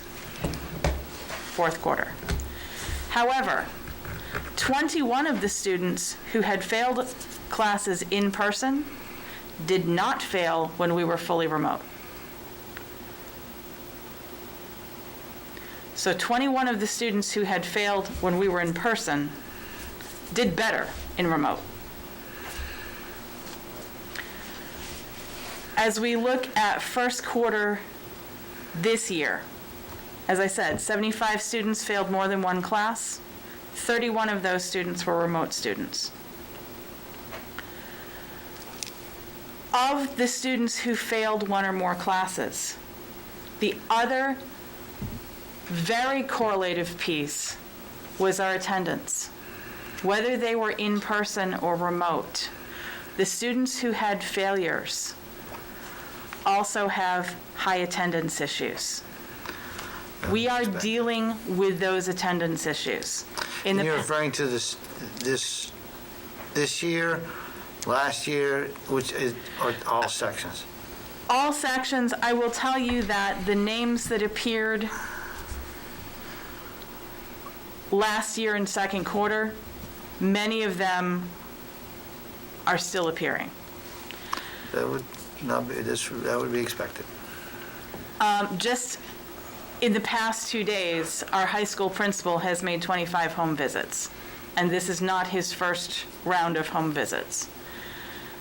We are reaching out to families. We have teachers who are making concerted efforts to get kids re-engaged. Our SRO has been doing welfare checks, reaching out to families. What else can we do to make sure that your student, if he or she cannot come in to school for whatever reason, is able to get re-engaged and get back on track? We are in contact with DCYF. We are pursuing truancy. But the biggest correlation we have here is getting kids just on. The kids. On or in? Both. Right. Because the ones who are in person, they're not listed as remote students. They've said, nope, I'm coming to school. But they're not all coming to school. That's another issue as well. How many, in a ballpark number is good, so out of the 75 total, how many of those are truancy issues that aren't apparent in our buildings? Is it 50 still? I would say 50%? I mean, 50% or 50 students. 50 children. I would say it's at least 50. It's probably higher than that. As I go through this list, There are only maybe 5 or 6 names here that don't appear on the failure list. Okay. So the 31 remote phase were, out of that 31, were any of them truancy issues, or are these 31 children that participated remotely and failed one or more class? The majority of the students who were remote and failed are having attendance issues as well. As well, okay. Yes.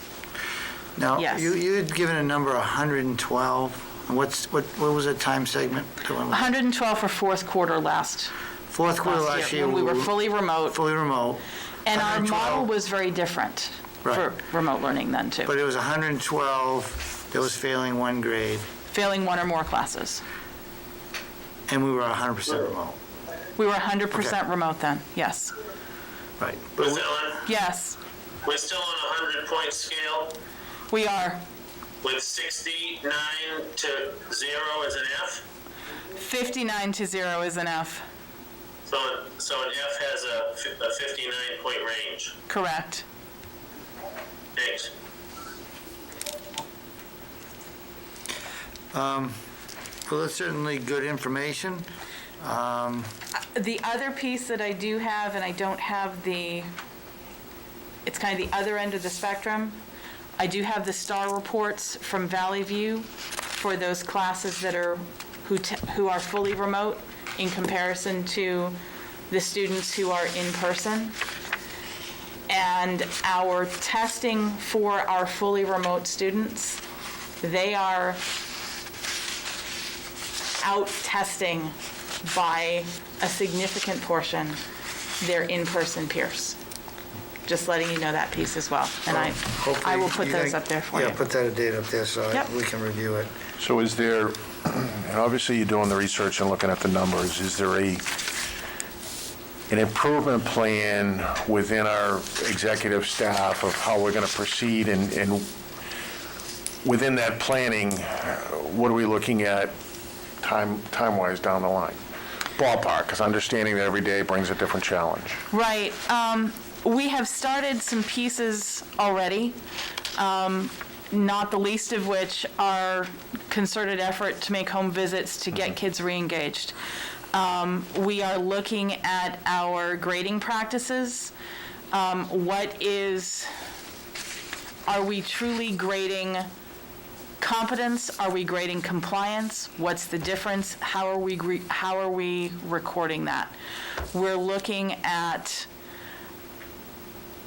the type of assessments that we're using, and are they truly gauging what it is we're looking to gauge? We're looking at all facets of this, and that will be the focus for our next early release day, potentially the next 2. It is part of that larger shift as we're looking to be fully competency-based, and that's partly reflected as you see that some of these courses were failures when we first had a report in November, early December, but some work has been completed, and there has been, because it truly should be what a student knows and is able to do, not necessarily just this time-bound piece. And as we move toward full competency, it's going to be, have you demonstrated that you can do this, not necessarily, is it seat time for this quarter? Those paradigm shifts in the way that we assess, the way that we instruct, and the way that we gather data are happening, but it's in increments. Are we going to be there fully by the end of this year? We're not, but we're making changes. We are starting those learning progressions, discussions, and analysis so that as we go into next year, that becomes some foundation as we continue to shift. It will take us probably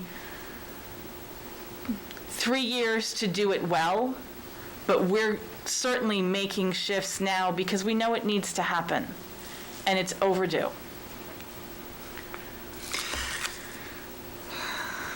Well, I did have some comments on this, but I'm gonna save it for next week, Monday. Because I don't want to belabor the night. But I think we should have it back on the agenda. Like I said, I did have some, The other thing that I'd like a discussion on is, and at one time I asked Diana for the information, she got it back to me, was used in the city of Rochester, I don't know whether they're still using it now, but there is a statute that holds parents accountable for the kids. And we've discussed that at the admin level as well. At what point do we create a policy that says, at this step in the time, if, Johnny or Joey aren't coming to school and we've made contact with the parents and there's no effort there, then do we file truancy against them both? And what type of response are we going to get from the community? From what I understand, with the email from Lieutenant Brito, is that program was successful in the city of Rochester. That came after I left the police department, but from what I understand, it's been pretty successful down there. So that may be a different segment that, maybe we ask Ann to come up and talk about. What was the name of that, Tim? What they did is, under the truancy statute, they actually charged parents with, at some point in time in the process, when it wasn't working, instead of dragging the child into court, they also dragged the parent. And there's a fine involved. So I think, I think there's accountability at some point on both, and how we gauge that or the discussion, but I'd really like to hear what worked for them, if that's going to benefit our district. But I'd also like to hear back from the administration staff to see if that would be a benefit as well. okay, anything else on this? Can I ask one more question? Go ahead, Joel. Ms. Allen, is there ever, a plan to look at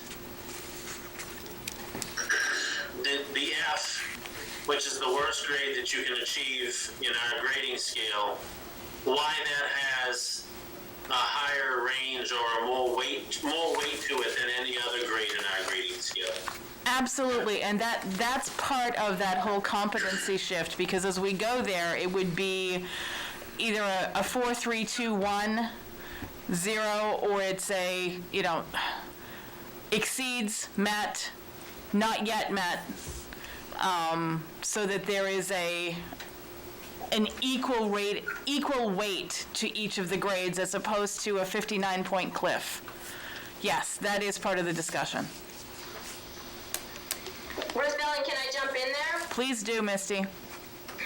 We already adopted proficiency scales, which means that we don't have a 0, and it's a 1, it's actually a 1, 1.5, 2, 2.5, and so on up to 4.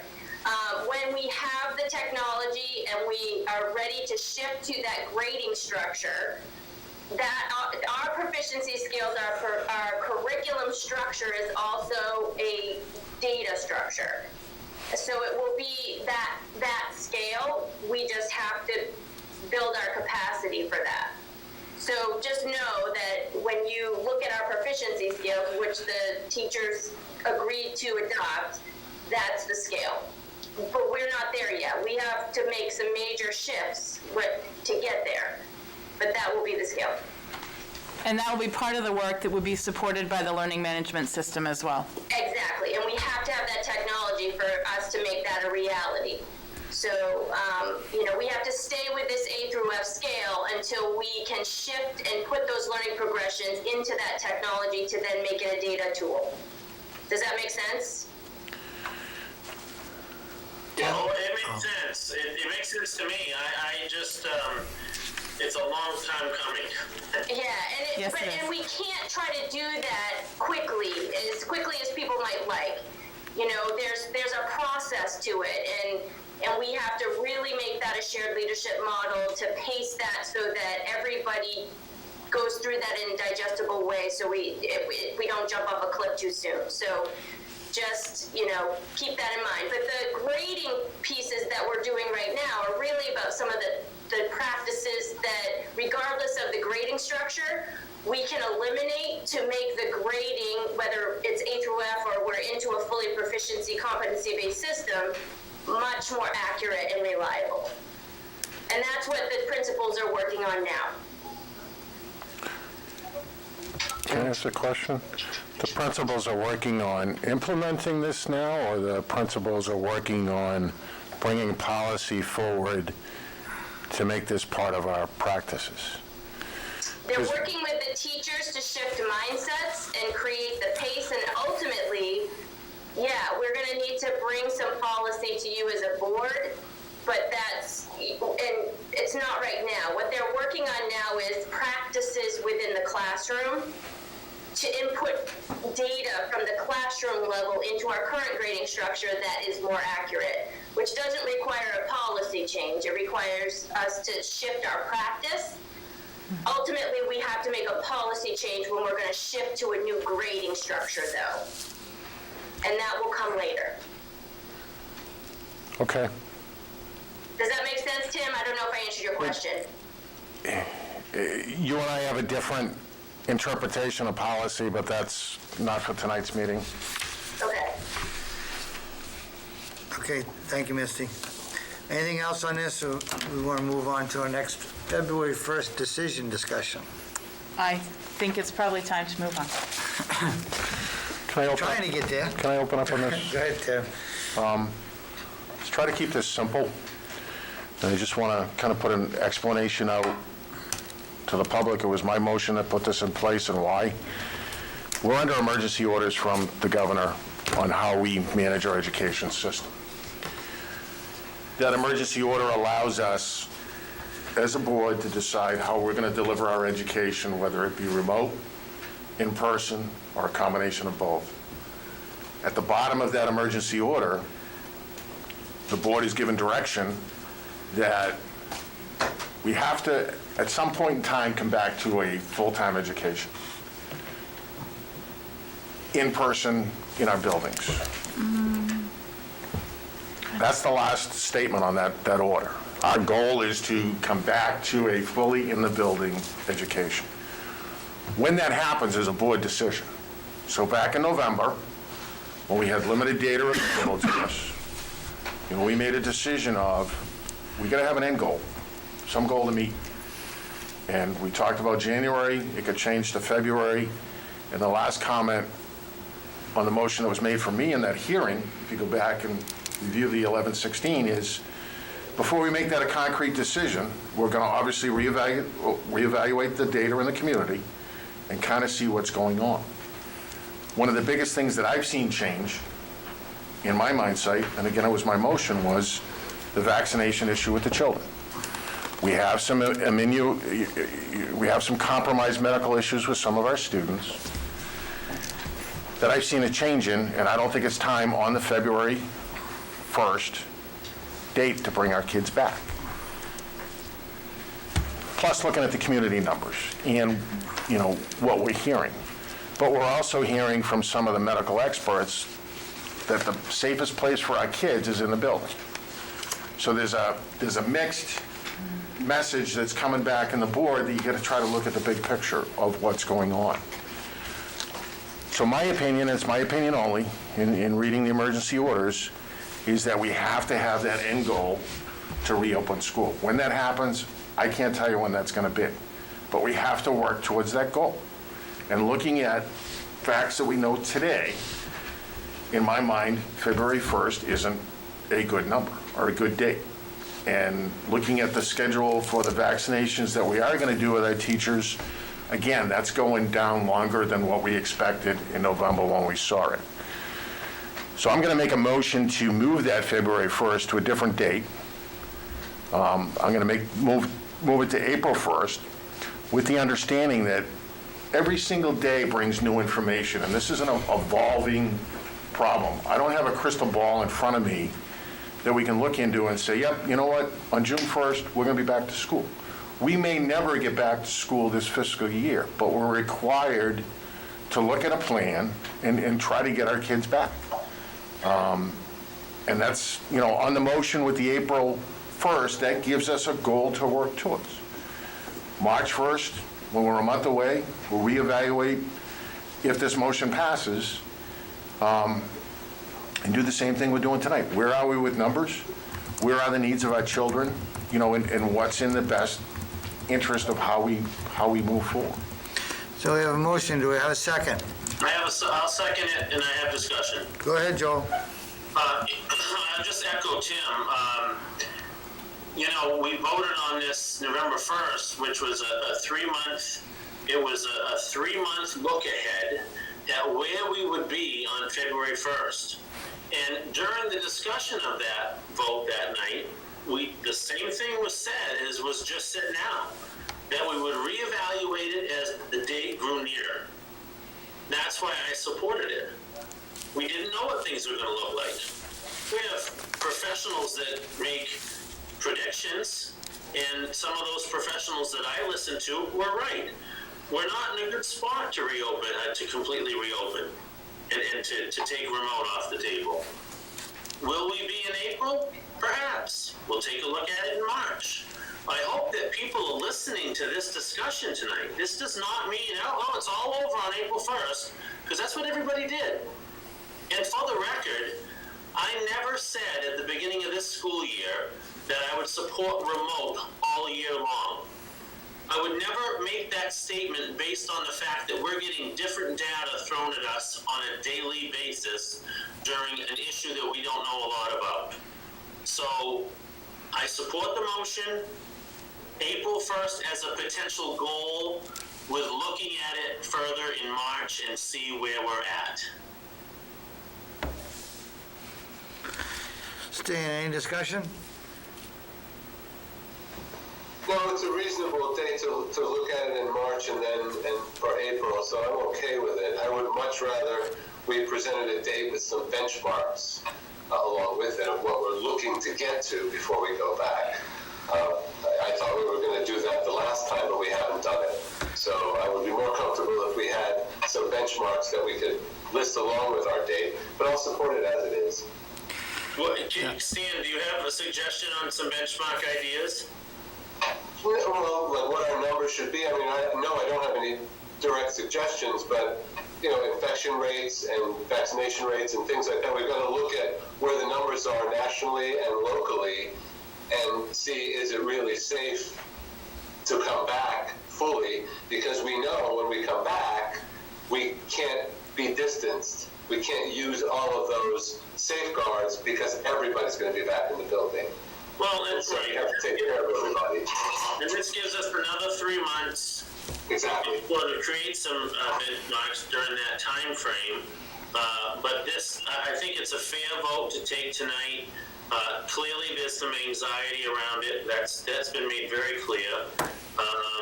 And I want to help alleviate that because we're not in a good position to come back right now. Yes, I agree. Yeah, I would agree with that. I think that if we look at some of the basic metrics that we have, we did have a spike in infection a month ago in Farmington. Was still relatively higher than we had been before that, a little bit higher. Hopefully the vaccinations will start taking hold. I think we're in a tier 2 for most of our staff. Is it tier 2? Is that how they're terming it?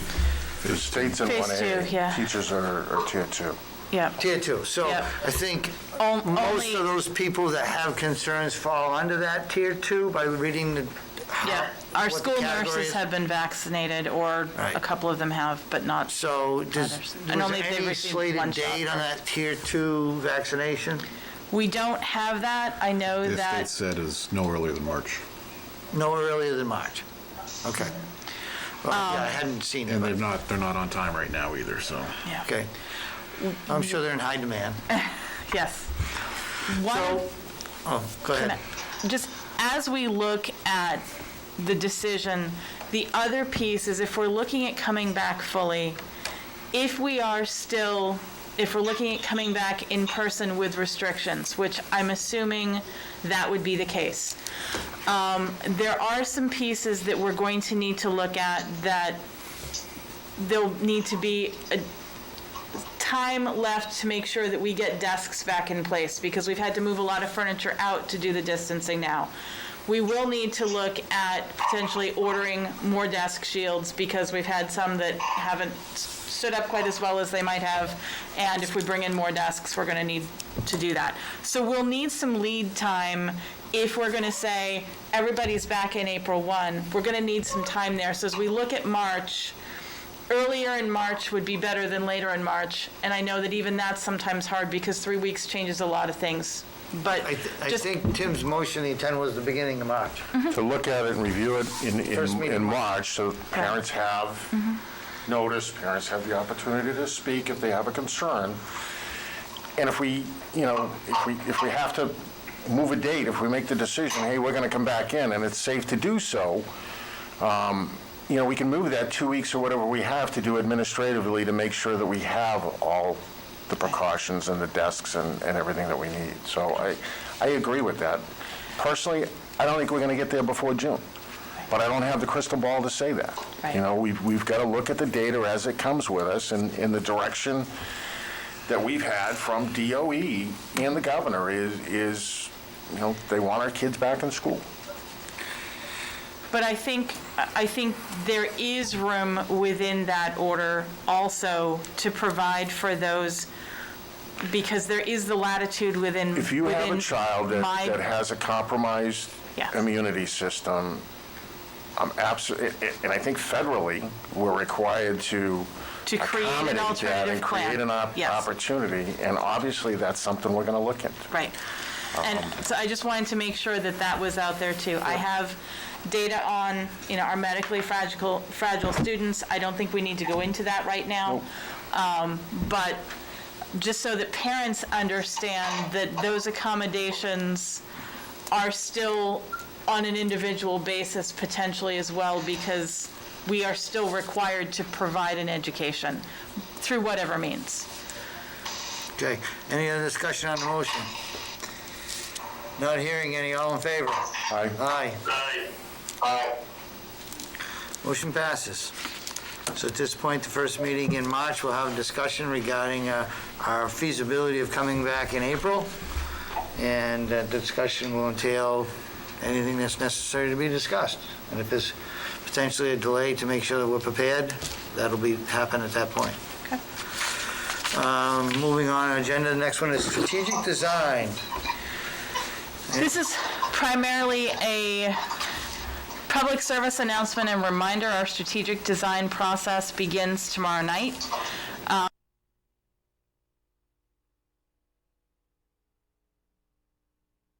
Need any additional tech help, that sort of thing, we will have folks on hand to help with that. You can reach out to my office, you can reach out to Misty. She's been very good at providing information to anyone who's a part of that. But just, it's rolling out now, so. Now, the participation numbers, I was looking at today, we have 75, and out of that is 12 students? Is that correct, Misty? I think it's pretty close to that. It's 78 and yes, 12 students. We have a couple of new people that came in just a few days, in the last few days, so 78 total. And 12 students, yes. It's pretty awesome, actually. I'm pretty excited about the numbers and the quality of people we've gotten, so. Do we have a meeting posted for the board? How many board members are on that list? All of you. How are we going to do that without a meeting posted? We will post. We can post it as an emergency at this point. It is not, you are not making decisions as board members, and none of you are in the same group. No, and normally with this process, when all 12 members are there, which usually is the case, we don't post it because it's not a board meeting and it's not a place where you're making decisions. And like Ruth Ellen said, you're never in the same group together. That's not what the right to know law says. Well, yeah. Well, It's a workshop, and it's an event that you are participating in. It's not a meeting in any way, shape, or form. It's not a board meeting. You are not making board-level decisions. You are participating as community members. But we will But I post. think we should post it just Okay, to we make will sure post. I will have that we're tonight. meeting everybody's interpretation of that. I'm going to make a motion to check with counsel. I mean, and with this personal liability, that if I violate the right to know law, I can be fined. So what's your legal question? I want to know that, can we post it as an emergency meeting? Does it meet the definition of emergency meeting? And under the governor's emergency orders under right to know, do we meet that definition? Do we have to meet the standards in the emergency order for right to know meetings for our strategic design? You know, if it's a workshop, it's a meeting. If we're invited as a board, it's a meeting. You We're are convening not as a board. making decisions as a board. You don't have to. Okay. A workshop is subject to right to know. I will just say in the last 2 districts in New Hampshire that have done this, and we have not posted this. It's not considered anything in which a board is coming together in a board function. So do what you want, but none of the districts I've worked in and 2 others in New Hampshire have we posted this as a board meeting. So, thank you, Misty. I'm in favor of at least asking a question. It's always come up, even when I was on the Board of Selectmen. You know, the board is always very cautious as selectmen. If 3 of us were at any type of social function, it was posted or we didn't go. So I think there's enough gray area that we should at least pose the question. And any other discussion on that regarding from Stan and Joel? Rich is asking the legal question. No, I'm all set. Okay. I think we're fine. Joel? I mean, I've been through this process before. The board members were involved. They were all in different rooms. And we did it live, so they were all in different areas, working with their committees, so it was never posted in the past. I don't know. I'm not worried about it, but Are you opposed to asking a question? as long as it's a cheap, quick one. I'm emailing it now. A cheap, quick legal question. Well, if there's such a thing that's possible, we'll hope for cheap and quick legal question. Okay, moving along. To new business. We have the FFCRA guidance, which stands for Family First Coronavirus Relief Act, Otherwise known as FICL. FCRA. which doesn't tell anybody anything. But The FCRA Act expanded Family Medical Leave Act for the first through 2020 because of the coronavirus emergency, and it gave additional wage protections to staff members. That leave act expired on the 31st of December. yeah, and you put something in our folder regarding. So what I put in your folder is in regard to that. The Family Medical Leave Act is still in place. FCRA expanded that, but it's still 12 weeks of total leave. Family medical leave is unpaid leave. Employees are able to use whatever time they have accrued, but beyond that, it is unpaid leave. FCRA it expired as far as the paid portion. We are still encouraged to allow people to be remote if there is a virus exposure, those sorts of things, but it becomes unpaid if there's no accrued time available to the workers unless an individual employer chooses to continue to extend what was allowed under the FFCRA. What I put here was basically to let you know where that was, what is allowed, what you're not required to do. You're not required to continue to pay people.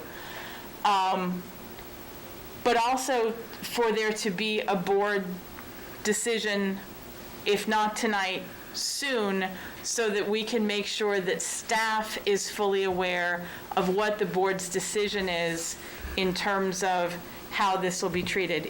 Are they back to, at this point, it's accrued time only, and when that's gone, it's unpaid time, and at the point the 12 weeks are done, so are they, or where are we? So let's talk a specific situation, part Okay. of, say, a teacher or a para Yep. or... There were 6 different scenarios under the FCRA Act. The most common was if a staff member was sent to quarantine because of a coronavirus exposure, whether they themselves had it or were a first-person exposure, they were paid for those were 2 weeks paid. And if they were able to continue to work remotely, great, they still continued to do as they were able. But it did not hit their accrued time, and it was paid time. Paid time by us and not reimbursed? Paid time by us, and we do not qualify as a public school for the federal reimbursement. They figure we got money from the CARES Act. Okay. So at this point, we're not required to extend leave there. It also included time if a staff member had a child whose school closed or went remote and there was a childcare issue, they would be paid at a reduced rate, but they could be home for 2 weeks while they figured things out with the student. We're not required to continue the paid portion. We are within that 12 weeks of leave that they would have in a calendar year, required to allow them, if they say, I can't be in because my child's school just went remote and I need to be home now, they can take the time under the leave, but we don't have to pay for that time now if they don't have accrued time. So I guess back in the spring, the decision was made that employees would be continued to be paid in as far as we could through the balance of the school year.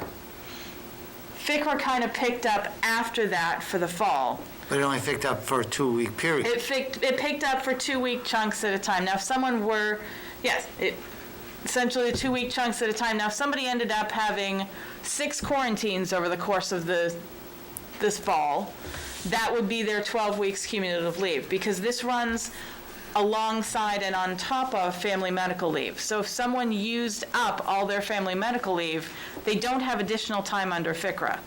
And if they've used up the time under FCRA now, they don't have it for family medical leave later. So if their first date that they took leave was, say, October 30th, then they have through October 29th for those 12 weeks. It's a running calendar year. But if they've used all their 12 weeks now, they don't get any more time until they hit October again next year. If this stays in force. Correct. Well, no, that's under family medical leave, which is what this extended. So if they've used their time, they've used their time, period. Tim? So FCRA ending in December 31st was a mandatory statute that we had to abide by. Correct. And that no longer exists today. Other than the Unpaid Family Medical Leave Act, right. Right, which is a Which separate... is in force before this. It was enforced before this. Now, if they've used FCRA time, they've already eaten into that FMLA time. So where I'm going is, we've got 3 areas within the school district that are covered by collective bargaining. I don't think we can make a policy that adds to that contract without negotiations. You know, we had to do it before. You continued to pay people in the spring. But we're also That was totally different It circumstances. was a different circumstance, yes. But what I'm saying is, in that was allowable.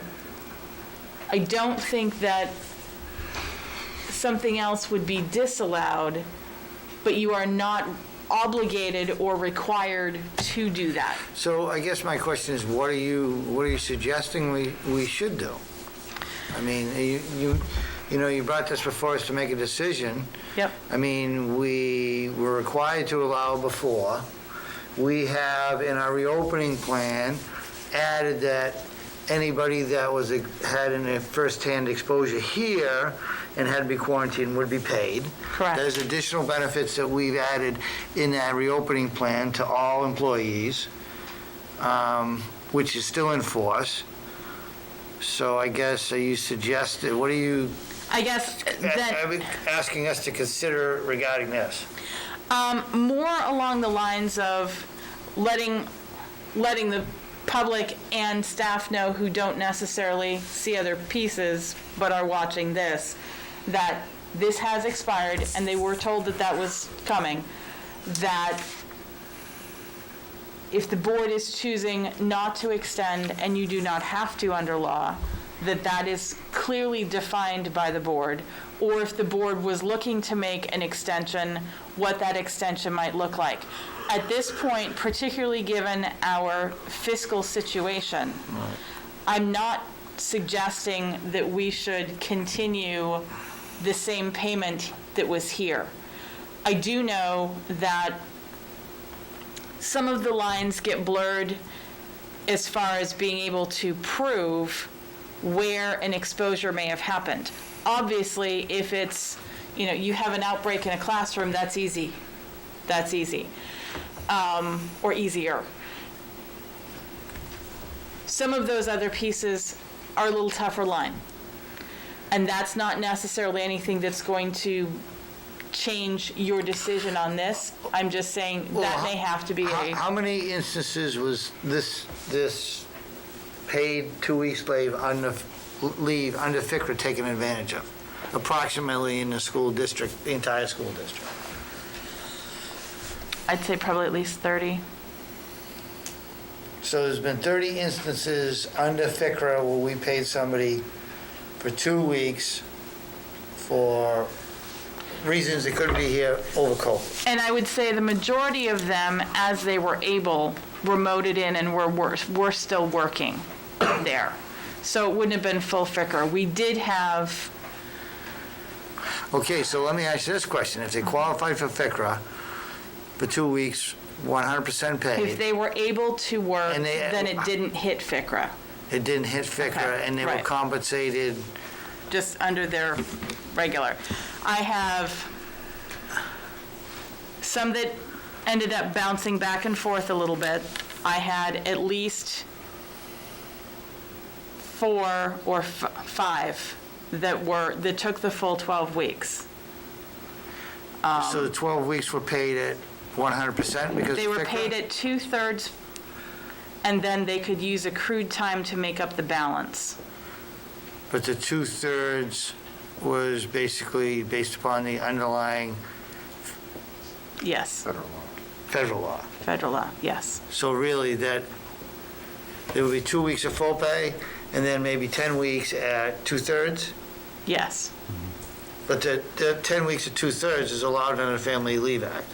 It was allowed under FCRA. Family Leave Act is Right. unpaid unless they have accrued time. So under FCRA, we could have had somebody to get paid 12 weeks at 2/3. Correct. Or was it 2 weeks at 100% and 10 weeks, or was it just, We had a few that were the full-time at 2/3 because they didn't qualify for the first 2 weeks, depending upon the reasons for their being out. There were 6 reasons that were allowed.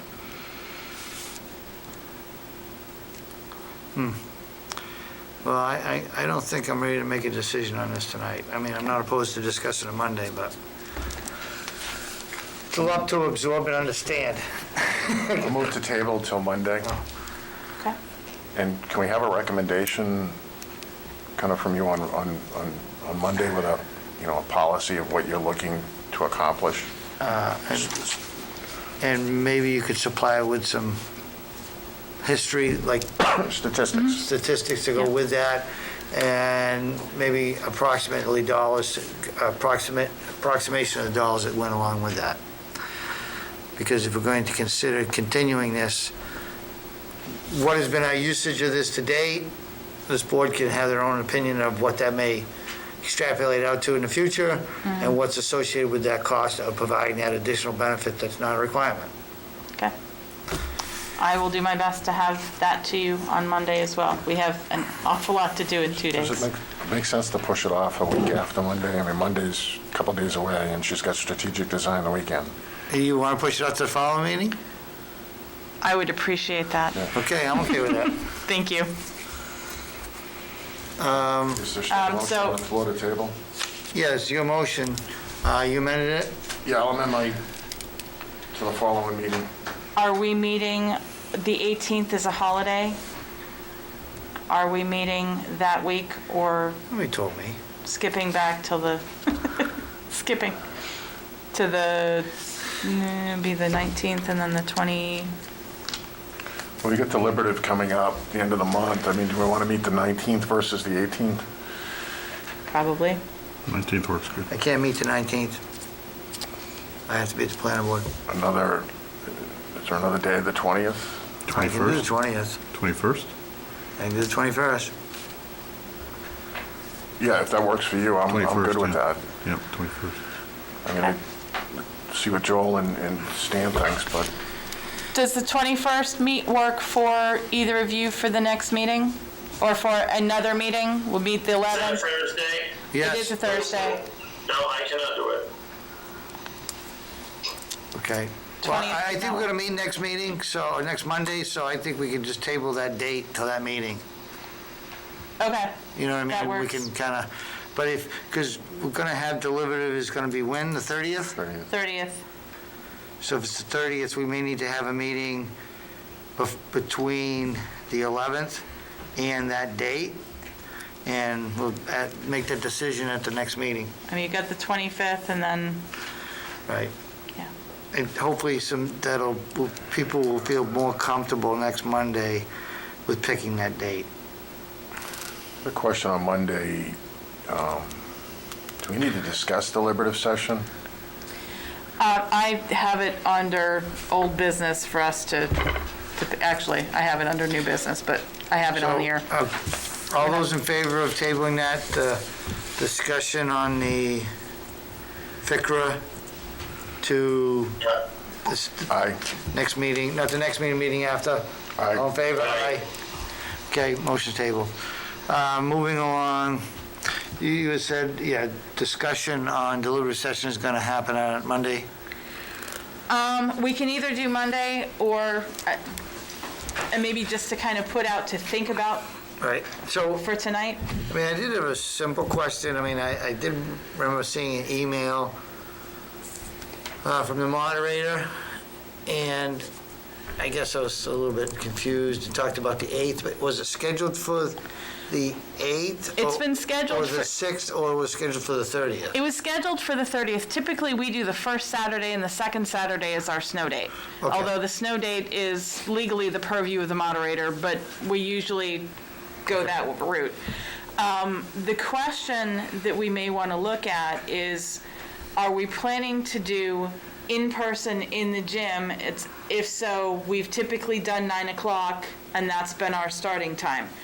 If situation were to be such that we needed to look at an alternative format, we do have the means that have been offered to us to potentially do it as a drive-in, where it's kind of like a drive-in movie where everyone has the ability to tune in and listen from the cars.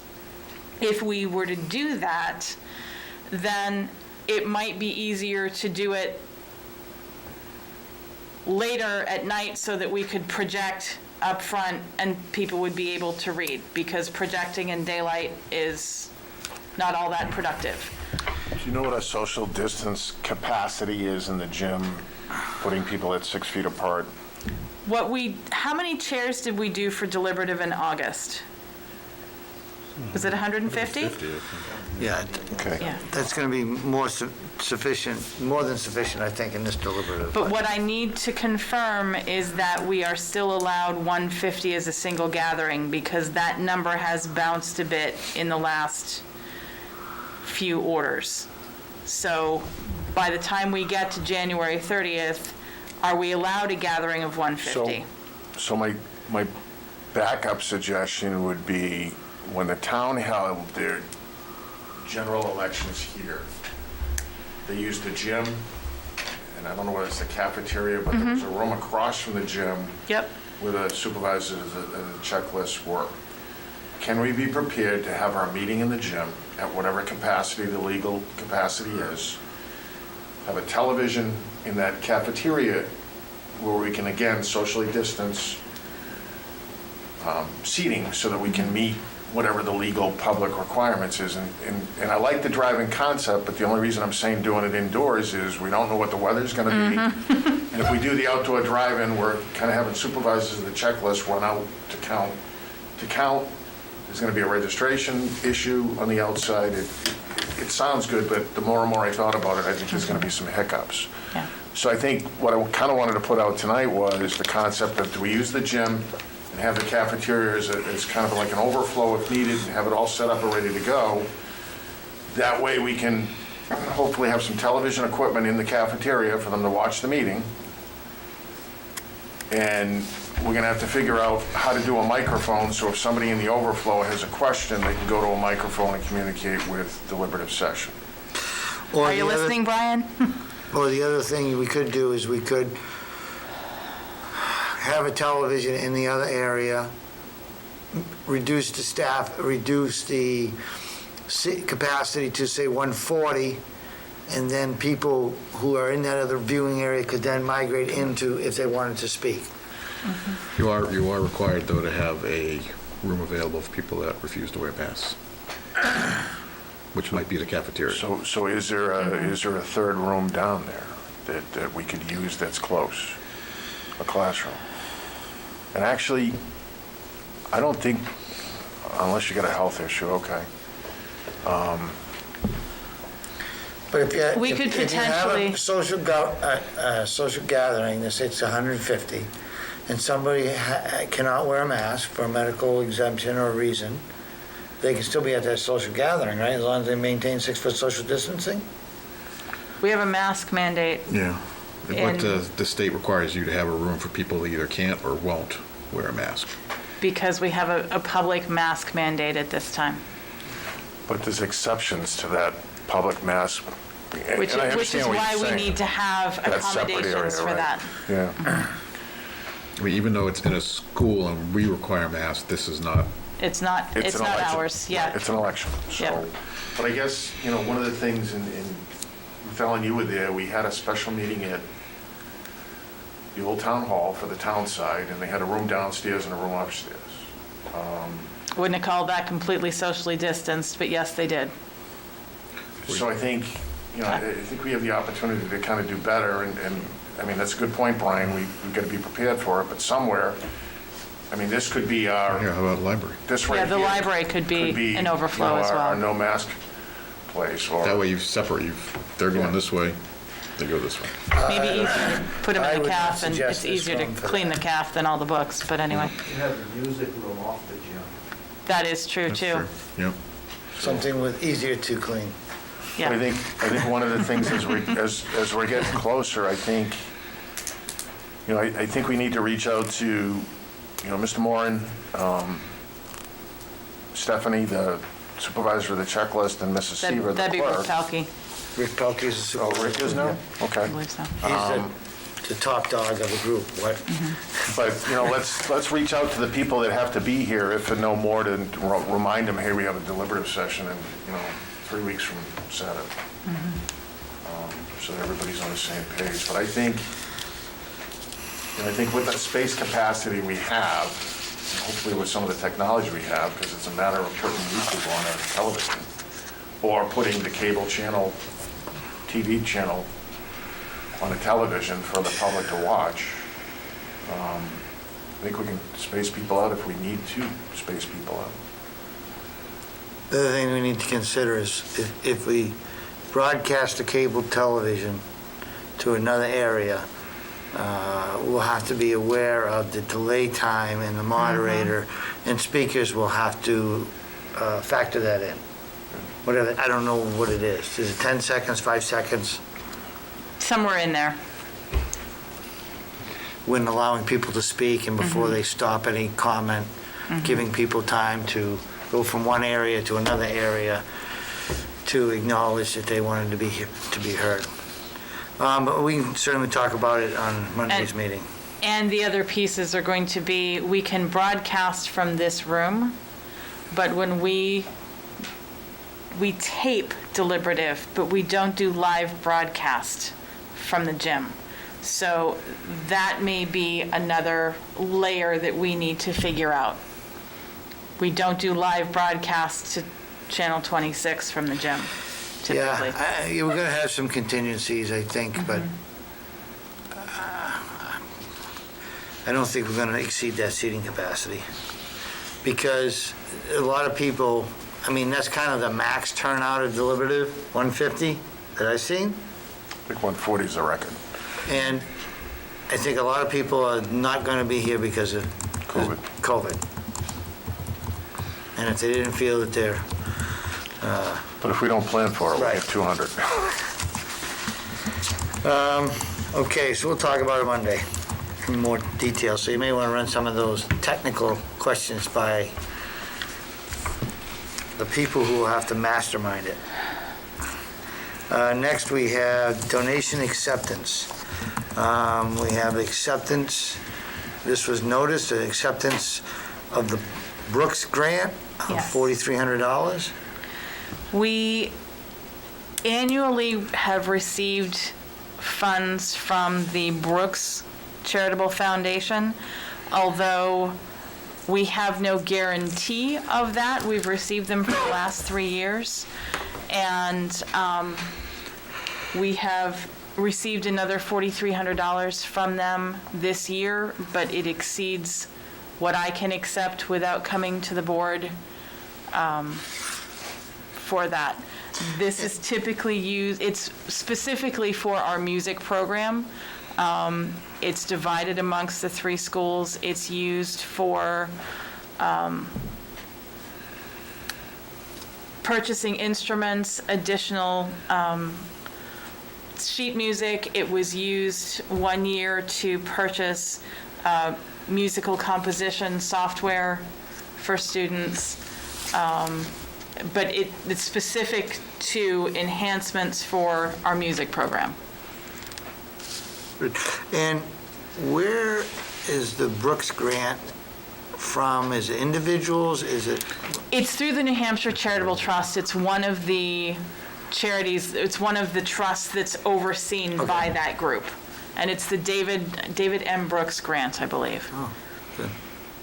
So I'll make a motion to accept the $4,300 from the Brooks grant. Second. Any discussion? Not hearing any. All in favor? Aye. Aye. The next is an acceptance of, The drone that Mr. Bridges donated, he brought it in that day. There was an announcement. Right. But because it exceeds the $500, it needs to be on the agenda. And we missed it with the next, because we skipped a meeting and missed it. And I went back and said, nope, this needs to be formally on an agenda. So this is a formal vote to accept. good. So at this point, I'd like to thank once again Bruce Bridges, Absolutely. the individual that donated the drone and the additional supplies for the drone, for donating that to a program that we seem to have quite a bit of excitement around here at the school. SAU district, and I think it'll go to good use. And I make a motion to accept the grant. Second. Any other discussion?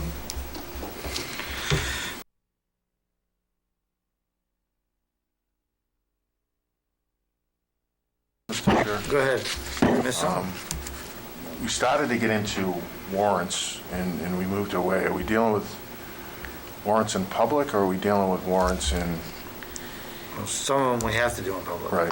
I would say they would need to be in public, but you would either need to go into public session after non-public, or you could deal with the pieces of it that are public now and then do the other piece in non-public. Like Article 4 and 5 can be non-public.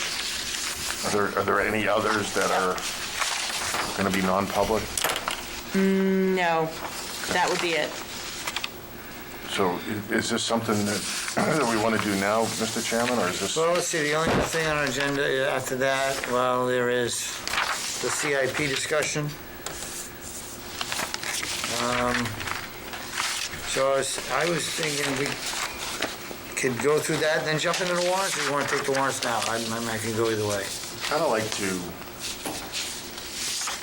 in CIP, I looked at what was presented, kind of like to table some of that, because can some of the federal money that we have come in be used for some of the projects that are in our CIP?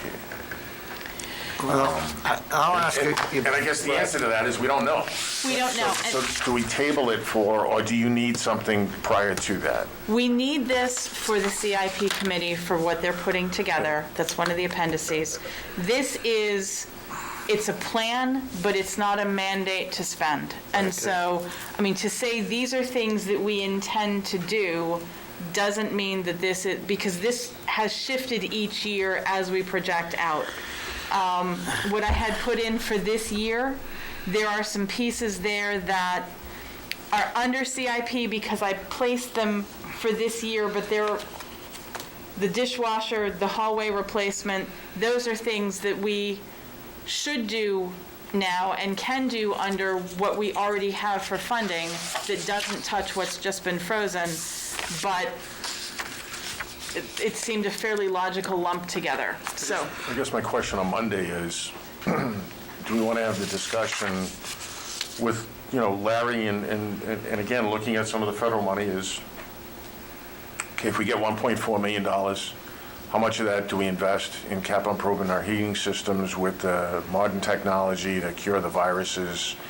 Does it make sense that when we're in COVID, potentially to buy a school bus under the federal money because our social distancing requirements on our school bus, when we reopen, are going to require a different, is there investments that we can incorporate in the capital improvement if it's triggered that in fact we do get this money and we don't have those limitations? But here's a question, if we have it in a capital improvement plan, to be slated, no matter how we plan to be paid for, and say we get some federal money in, if it's in our plan, are we going to be unable to then expend that because we had it planned? I mean, these are pretty minor things. Yeah. When you look at this, the total here, you got a $7,500 to $10,000 dishwasher. You got tiles and gym hall, which I don't remember that amount, but it was safe. It's $4,900. Yeah, $5,000. And then entry grades were, roughly I think, $15,000. $5,000. So here, we're only talking $30,000, which should be, we have the resources, whether it's budgetary or capital reserve, to pay for. But if those are on that, I mean, none of these probably would qualify under that federal money. And we anyway. didn't put in things like the boiler upgrades, things like the ultraviolet virus killers, those sorts of things.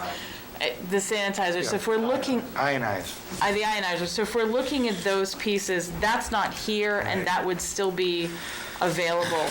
The bus has been on the CIP for a few years now. I mean, that's been... Right, but that's a replacement bus. It's a replacement bus. If we're looking at additional buses, the other thing is I need drivers. So I need bodies to put in those buses if I'm going to get buses to have on the lot. Now, so I'm okay, maybe we cut the chase. I'm okay with having those items on a CIP if they need it done. How we're going to pay for it and when it's going to be done is a later discussion, right? It is. Yeah, and I think that the intent of the CFP committee was that this is now going to become a continual process.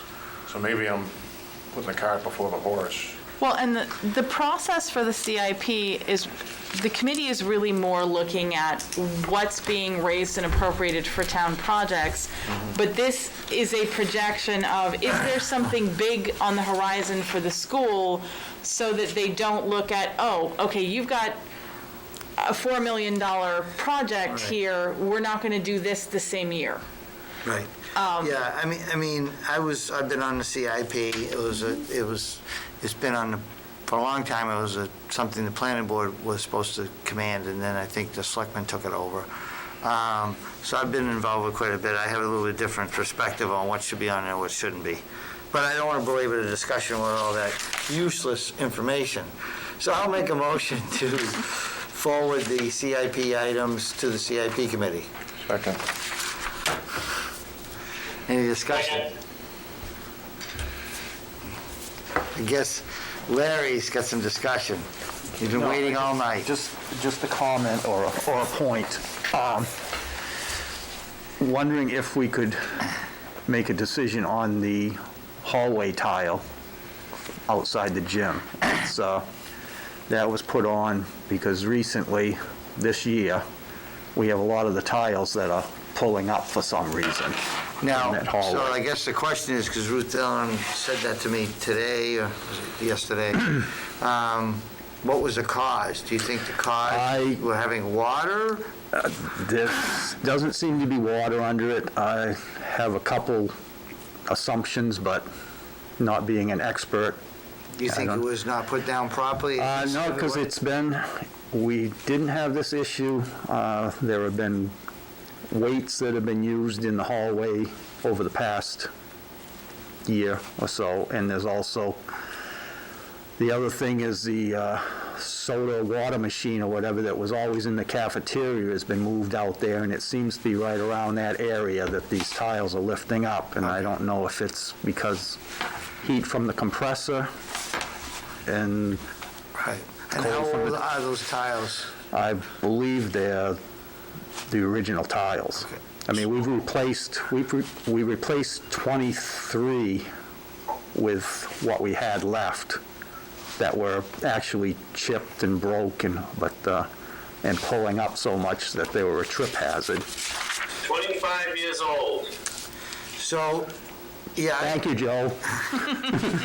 I certainly am agreeable to getting it done this year. Whether or not how we're going to pay for it as a later discussion. I also am in favor of getting the grades addressed this year. Yeah.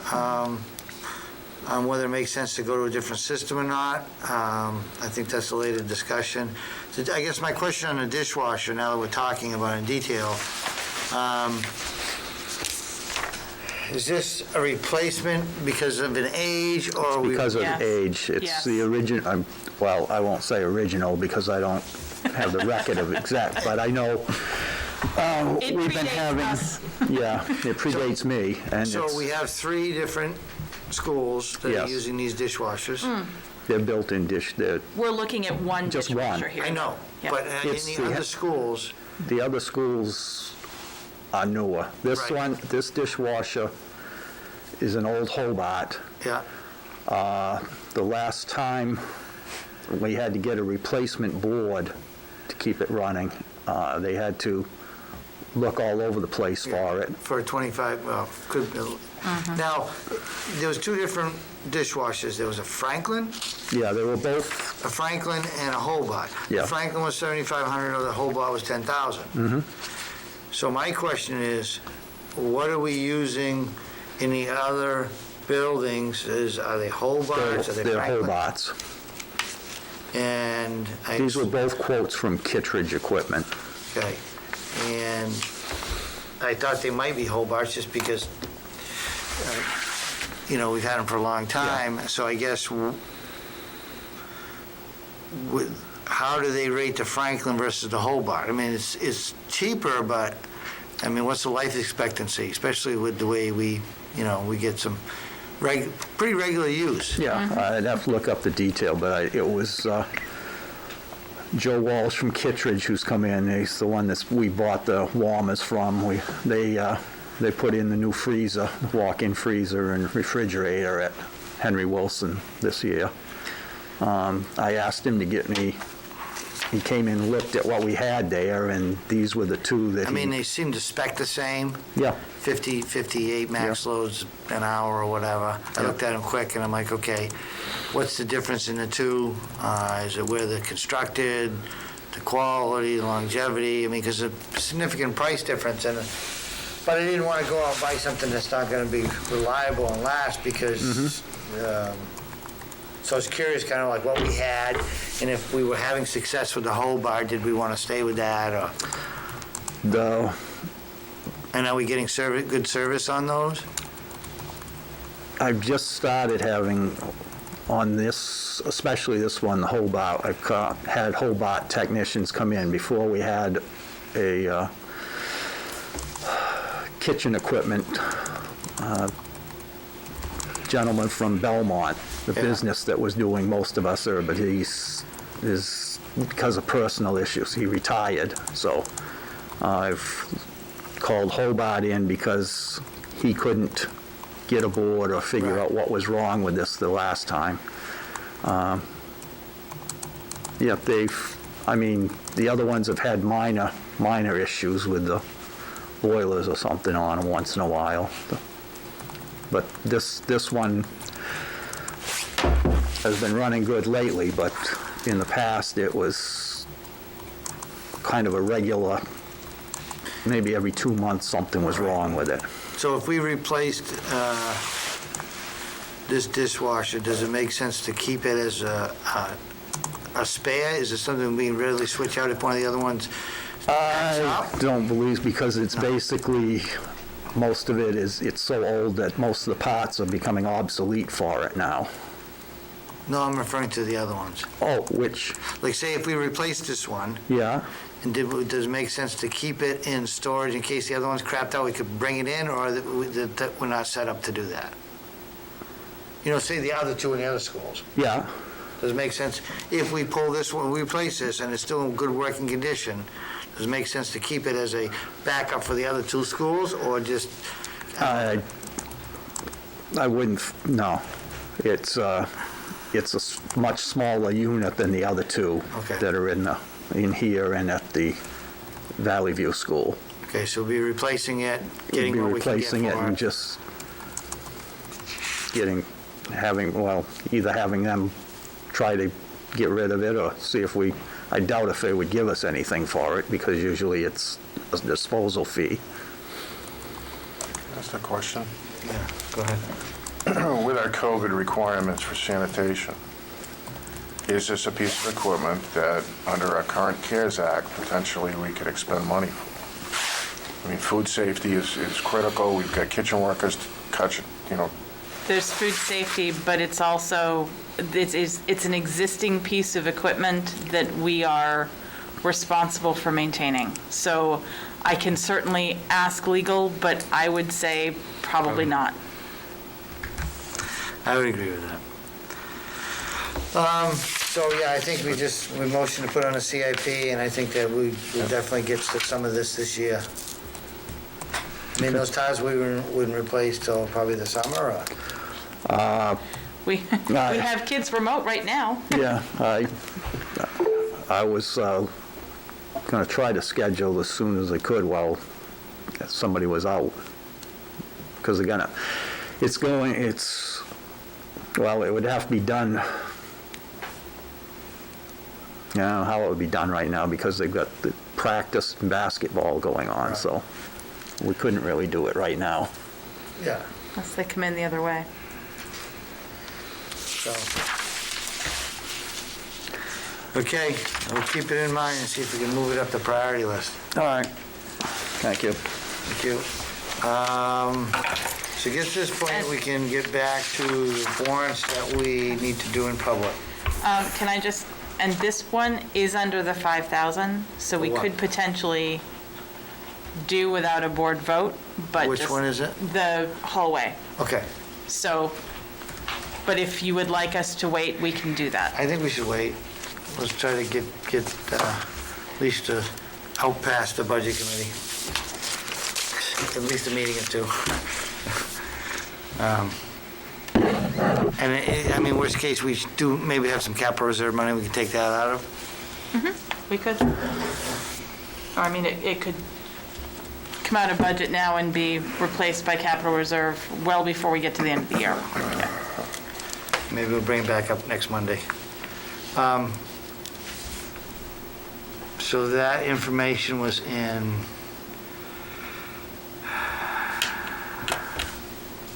see if I can find it.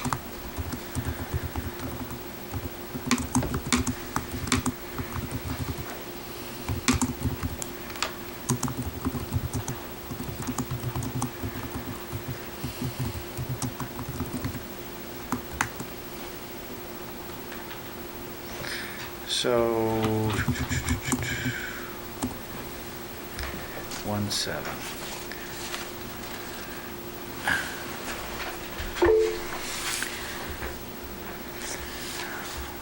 Draft warrants. So if we go to the draft warrants, which one do you want to start with?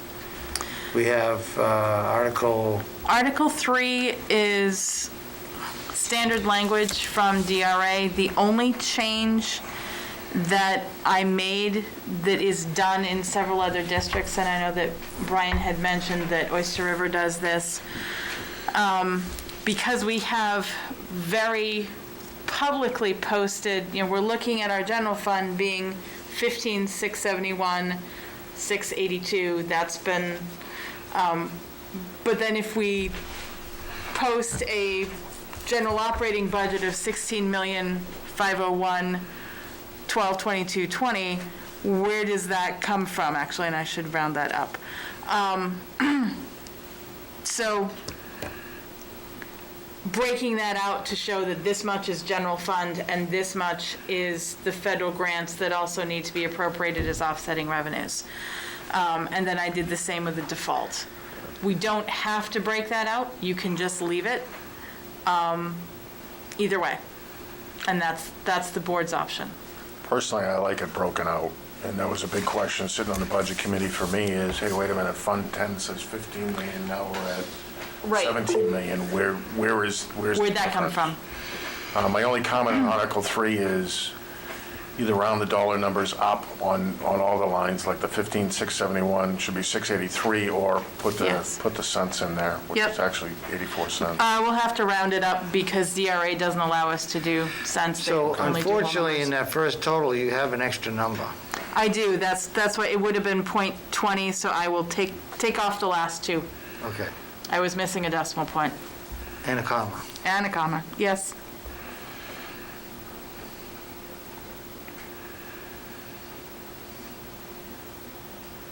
See, I could catch that, but if it was spelling, I mean, I'll make a motion to approve articles, if we want to do it article by article. I'll make it a motion to approve Article 3 as written.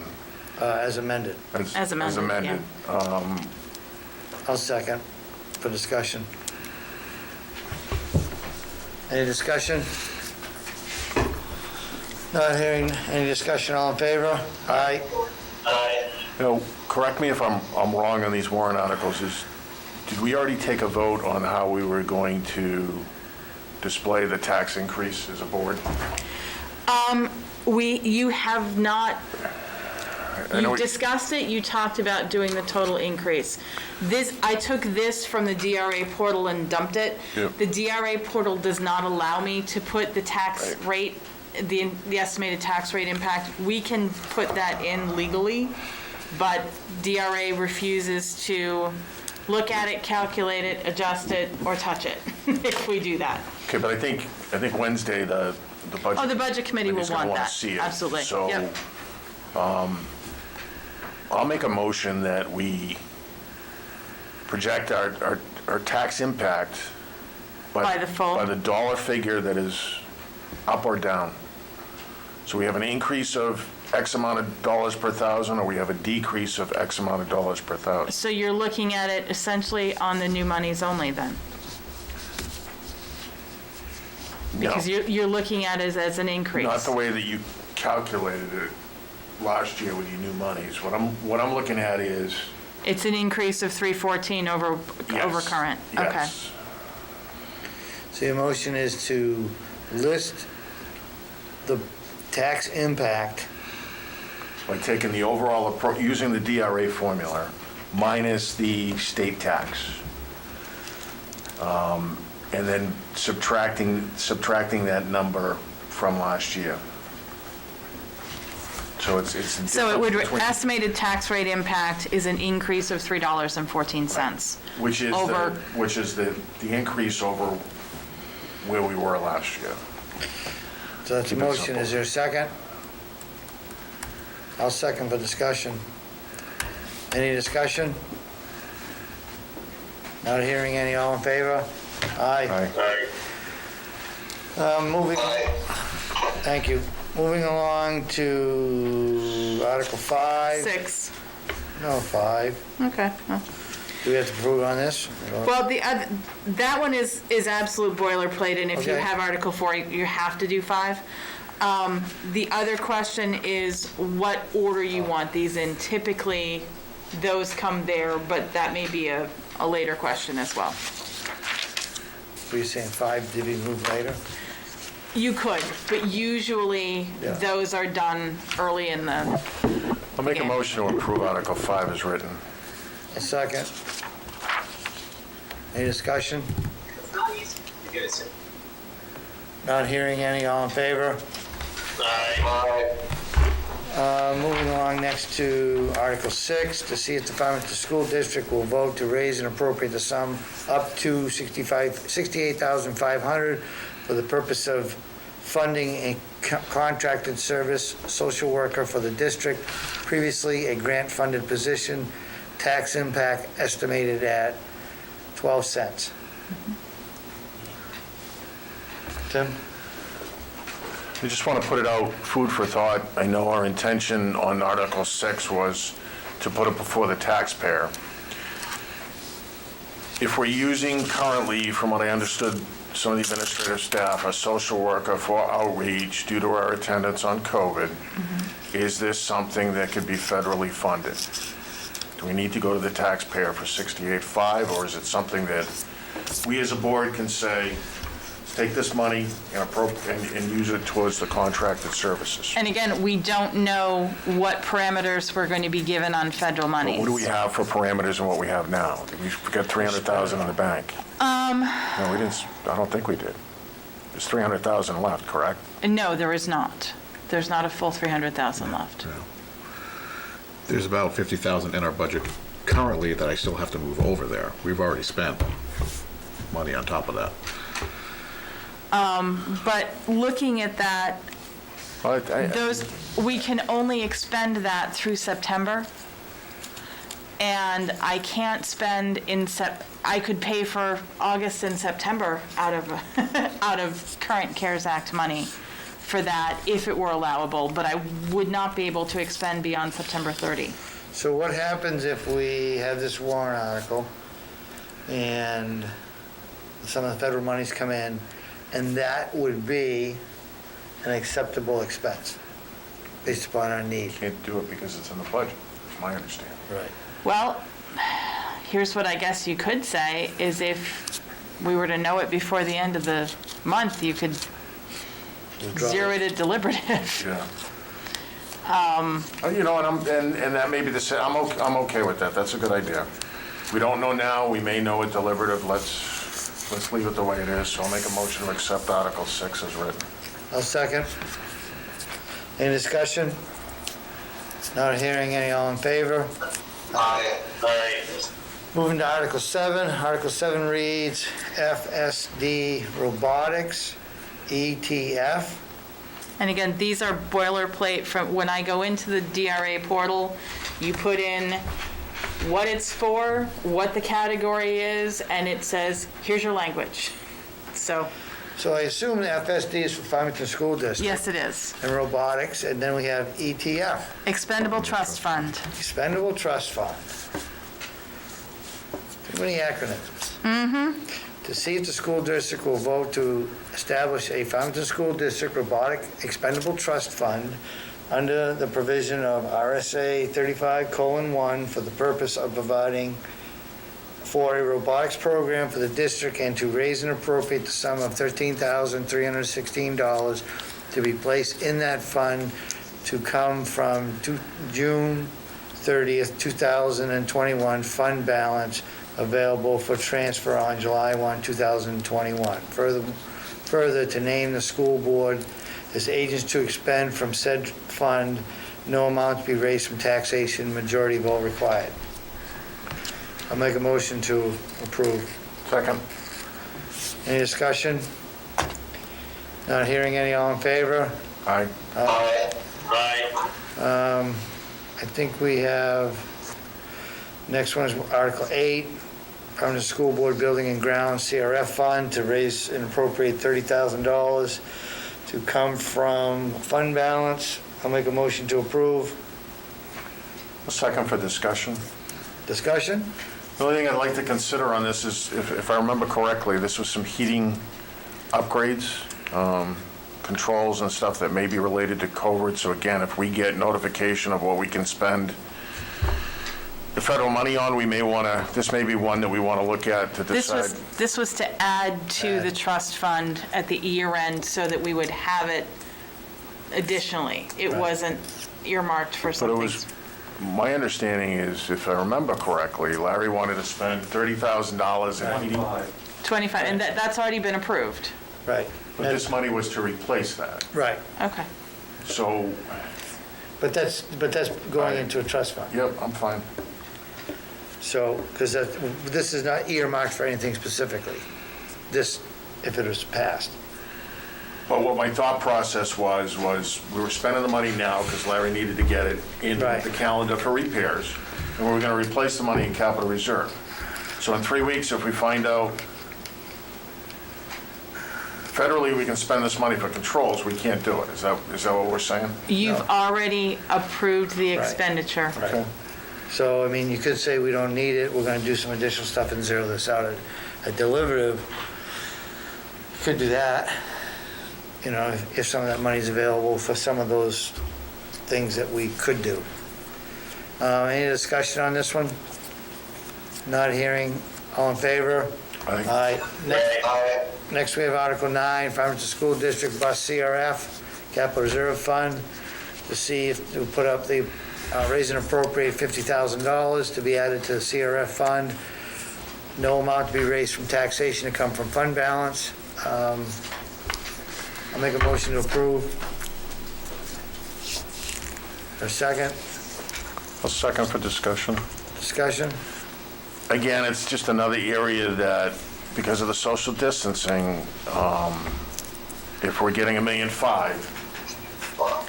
and we know we can spend at deliberative, is this something that we want to rethink at deliberative? Well, and as you said, this is a replacement bus, and if we're doing an additional bus, we could potentially do 2 and take out of the however many funds we're getting.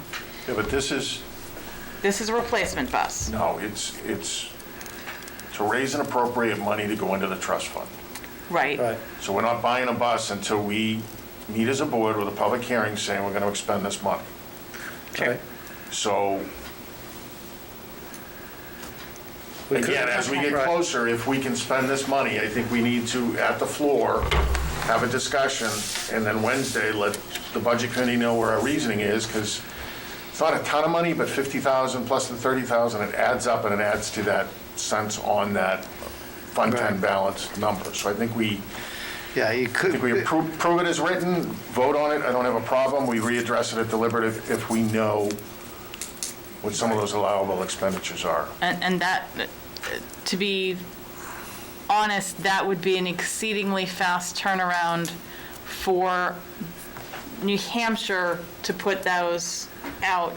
I know what they're getting from the feds, but for the state to turn around and give us the specifications, that would be an exceedingly fast turnaround. Yeah, that might be a good email to send up to the commissioner with everybody getting into budgets now. Well, If they have to some get it from the state legislator before it comes to him, too. So, yes. Yep. There's So- 2 steps. So I had a motion and a second. All those in favor? Aye. Aye. Okay. I'm happy to send the email, though, Tim. Article 11. Shall the Farmington School District seek to enter in a multi-year contract for the purpose... Did we skip 10? Skip 10? I did? Oh, I did, sorry. Article 10, to see if the school district will vote and raise the appropriate sum of $50,000 to be added for the Safety and Security Expendable Trust previously established. The sum to come from fund balance, no amount to be raised from taxation. I'll make a motion to approve. Second. Any discussion? Hearing none, all those in favor? Aye. Aye. Aye. Aye. Article 11, lighting upgrades. Shall the Farmington School District seek to enter into a multi-year contract for the purpose of upgrading lighting in the 3 schools, Valley View Community School, Farmington High School, and Henry Wilson Memorial School, with expenditures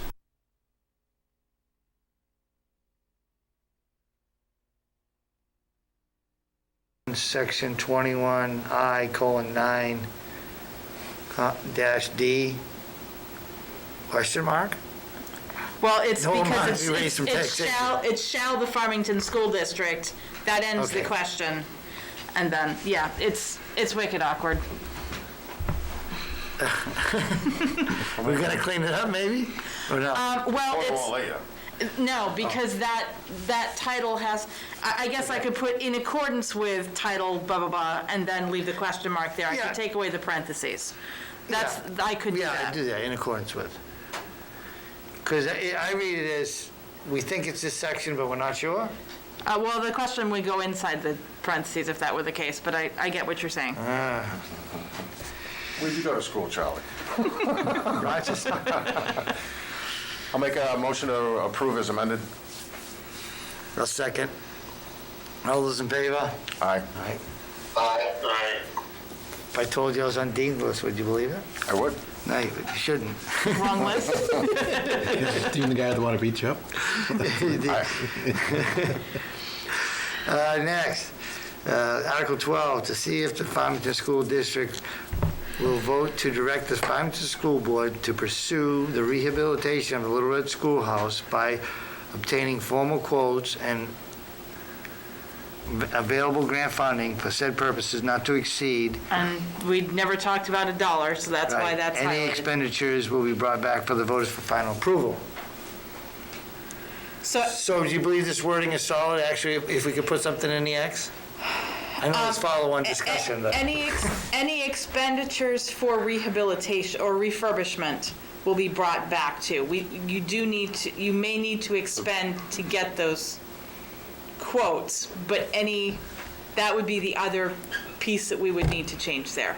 Yeah. Can we reword that to any expenditures required by law, we brought back to the voters for final approval?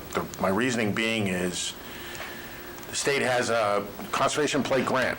If we get the grant, we don't know we're gonna get it, it's in the middle of the budget cycle, it becomes unanticipated revenue, which lawfully we can spend With a public hearing, with a yes. public hearing. So if the voters are gonna give us permission to pursue this, and we get the money, are we gonna wait another 8 months to start it? We may, but I think by saying any expenditures required by law would be brought back to the voters is a cleaner, because that Well, gives us options. any expenditures for the refurbishment required to be brought back to the voters by I'm law okay with will that, be yeah. done for approval. Right. But it's for the refurbishment, not for, because If you we're might. gonna go spend $500 to get something, estimates or quotes, Right. Yeah.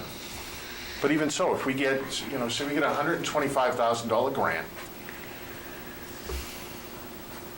do we want to wait 8 months to spend that? Or do we want we to don't. spend it once we get the grant? right. So, yeah, we just gotta incorporate that into Ruth Ellen's changes. Okay, so I'll any make a expenditures for motion to approve refurbishment? as amended. Or did you already make that? No, I'll make that. That's fine. Is there a second? I'll second. All in favor? Aye. Aye. Now, I had a comment. go ahead, Stan. I do too. I would just recommend we use the correct name of the building, which is the School Street School. Yep. Say Can that we put the again. Little again. Red Schoolhouse in parentheses? Yes, we can. So We could do people- both. Yeah, I should do both, so Okay. people know it as different things. While on that subject, I saw an email that was forwarded, that was from Jeff? Jeff, that said, it seemed like he was didn't seem like it got communicated to him that whether to proceed or not, and he indicated that he just had some surgery done, and did we want to proceed, and Larry commented back that somebody else will let him know, right? Yeah, I didn't feel it's my call. Right, no, that's fine. Yeah. I just figured I want to bring it up to date Right, so, I'm okay with that because we lost some time here, and I guess the question is, how much time do we have? And if, do we have before we got to put a number in here, and is it logistically feasible that we could get that done? I'm supposed to get language to the budget committee by the 12th, February? by the 12th. Like, day after January the 12th. Monday you meet, yes, January 12th. Because January 12th. they need to also do their recommendations on anything that involves funding. And that has to go forward to be published in time for deliberative. So we're now on tight timelines, So we have 5 days to get this done. pretty much, yeah. Do we say not to exceed $300,000? And then by deliberative, if we have a different number, We can't change it, can we? yeah, we can change that. You can change funding from the floor. You can't change the intent of the article. I think the intent of the No, the intent won't change. Right. You can change the number, so you could Yeah. increase it, you could drop it. Right. You can zero it out So at if it's deliberative. $100,000, We can bring that to the floor. we could bring that to the floor and tell the taxpayers $100,000, so they're not dissuaded because it's potentially $3. But it gives us to the end of the month to get those estimates, if that makes sense. I don't know. No, I'm okay with that. I'm willing to go with whatever anybody wants to make the process. Whether you put $250,000, and then there's plus or minus of that. But I don't think it's logistically, we're going to get estimates in 3 days. Probably not, no. No, but will we have them by the 30th? Potentially. If he had knee surgery too, he may be, it's going to be some rehab time. Said in his email that he could get the numbers, would it be all right, get the numbers by next week? Yeah, okay, that might have been what it said, Yeah. but I didn't comment or answer because I went, oh, this is going to have to be a board decision. Right. Which is why I Because didn't is this going to blow up our timeline? And I didn't have an answer anyways. So I would, I'll make that motion to put in $250,000 with the other amendments. Let me read them back to you. Go ahead. Okay. Any expenditures that are required by law to be brought back to the voters for final approval. Let me go back, sorry. Any expenditures for refurbishment that are required to be brought back to voters for final approval will be done. Any Any expenditures that are for refurbishment that are required to be brought back By law, by law to the voters for final approval.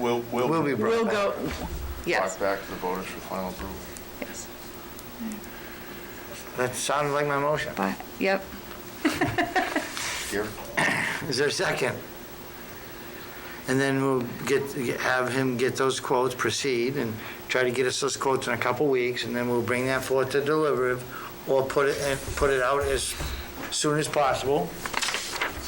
If this is the corrected number, based upon the estimates, and deal with it at deliberative.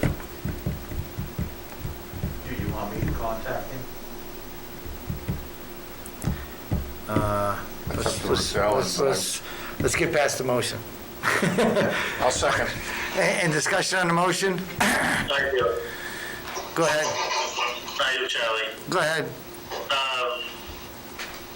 If someone from the floor asks, and undoubtedly somebody from the floor may ask the board to speak to this, this article, what are we gonna say?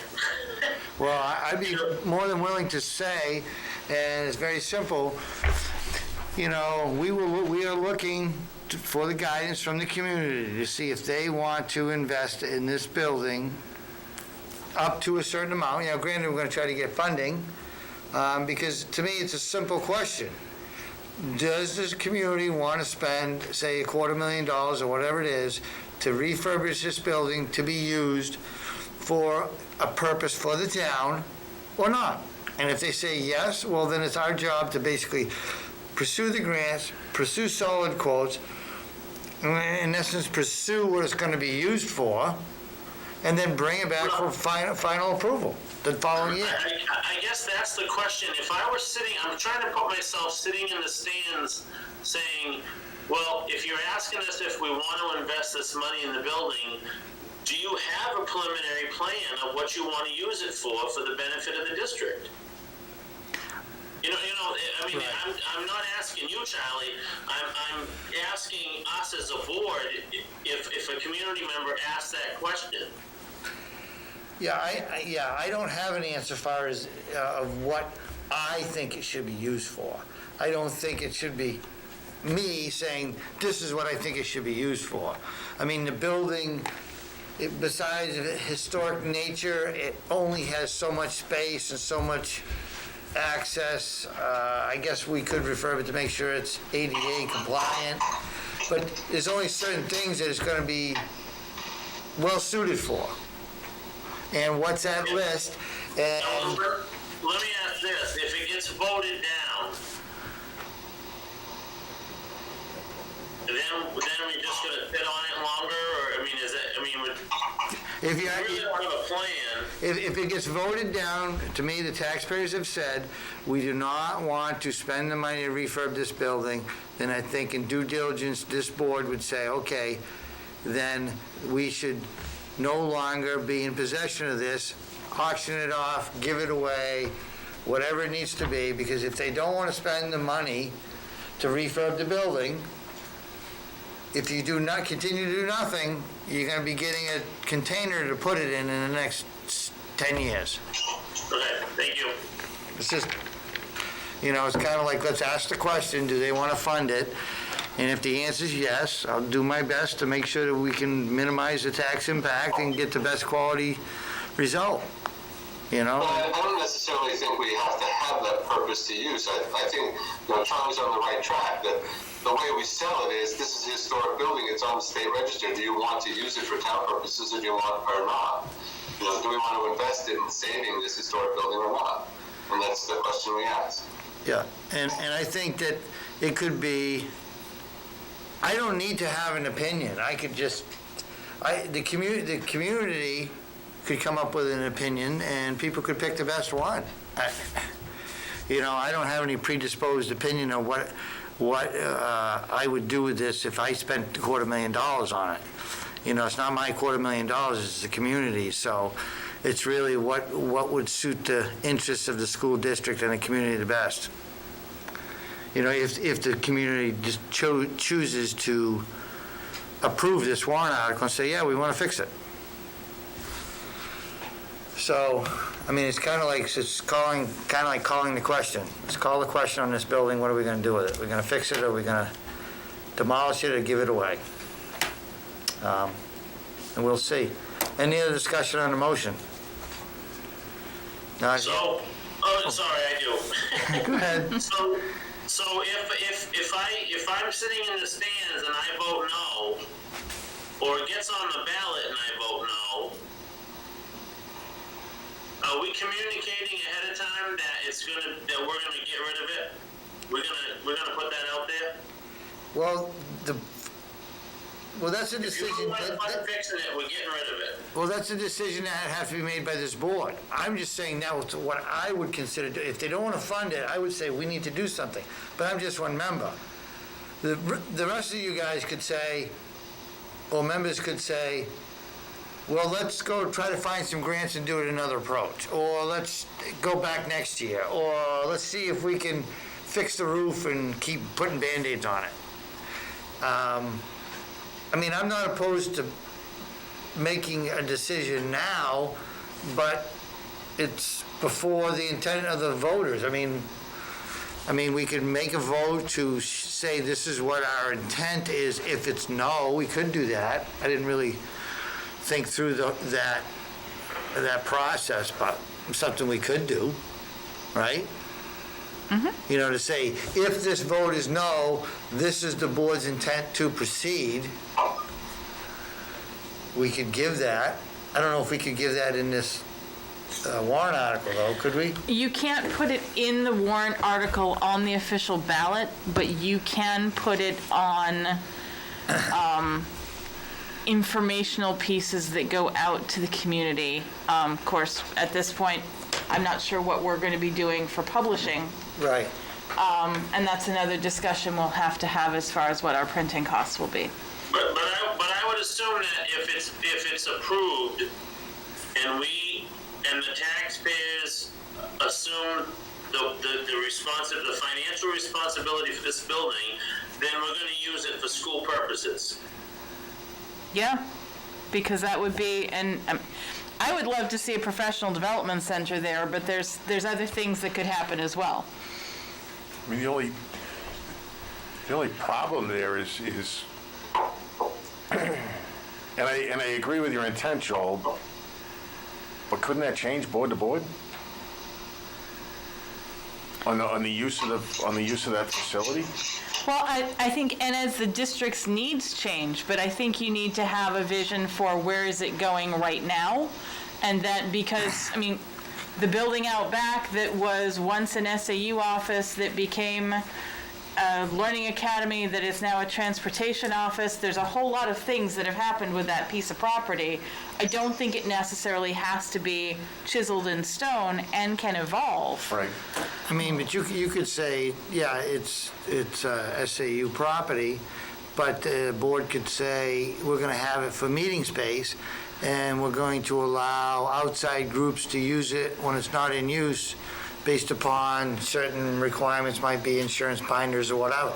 I mean, or you could say it's whatever space, whether it's display space or, I mean, Tim's right. I mean, they could change as boards decide, or as Ruth Allen says, as needs change. So, I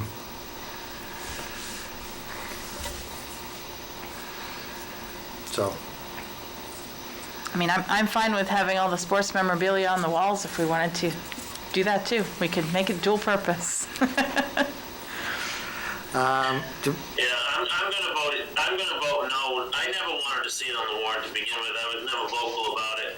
I'll vote no tonight, and just so you know why I'm voting no is just because I think it could be a really cool grassroots project for either an organization or some kind of effort in town that could potentially approach this board if we put the vibe out there that we're looking for ideas for Little Red Schoolhouse. So that's why just so you know, I'm gonna vote no, and that's why. okay. Any other discussion? Not hearing any. All in favor? Aye. Aye. No. Aye. Motion passes. We won no. I think that's it for this discussion in public. We have, someone who would like to share a comment. okay, give me 1 second. Yep. So we have just a couple in non-public on the warrant articles? Actually, one. Just one. Just one, okay. Article. Anything else Ruth Allen got to do in public? The only question that I need to ask is, we need to accept the order that it was presented to us as a board. Yes. Well, I mean, you've done them We've done in them in this order. order, If but you we want wanna- to, if you want to change the order, you need to determine that. And the reason that is important is any of those that are done from fund balance are done in the order they appear on the warrant. So the ones that are most crucial should come first, because if there's only $40,000 left, the $13,000 one would get funded, but the next ones would not. If the $13,000 one is after a $50,000 one, the first 40 of the 50 would be funded and nothing else would be. So, Would it help if I make a motion to accept the order as written? I'll second. okay. Any discussion? Not hearing any. All in favor? Aye. Aye. Aye. Thank you. So back to the question of Ruth Allen, any other business we have before we go back to public comment? We decided we're going to meet next Monday. We are meeting next And then Monday. discuss the meeting, later meeting after that. We have some manifest signing, maybe you're going to pass around? Yep. And anything else for public? So,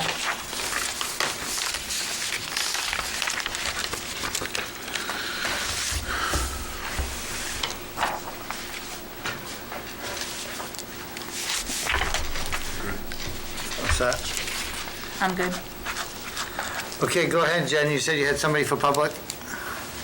Yes, Wanda Pelkey, do you want to go ahead and unmute yourself? Yep, hello, good evening, I'm Wanda Belkey from Hi, Wanda. Farmington. Nice job, everyone. I just wanted to tell you that, about the remote learning, I think it worked out. I feel like you really heard people this evening.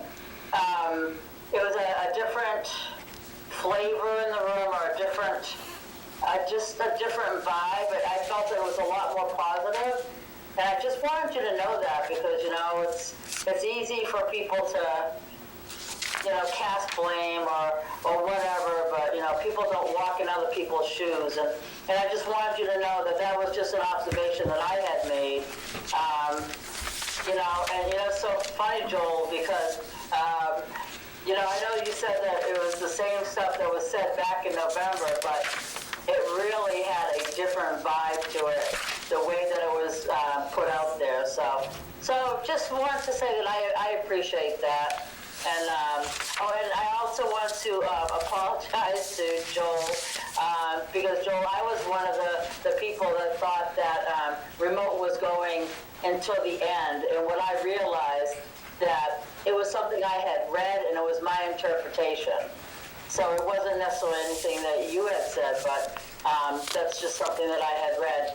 But I just want to tell you guys that I appreciate everyone that's here tonight and the way that it went forward, and that's all. That's all. I just give credit where credit's due, and I really feel that you did a nice job tonight.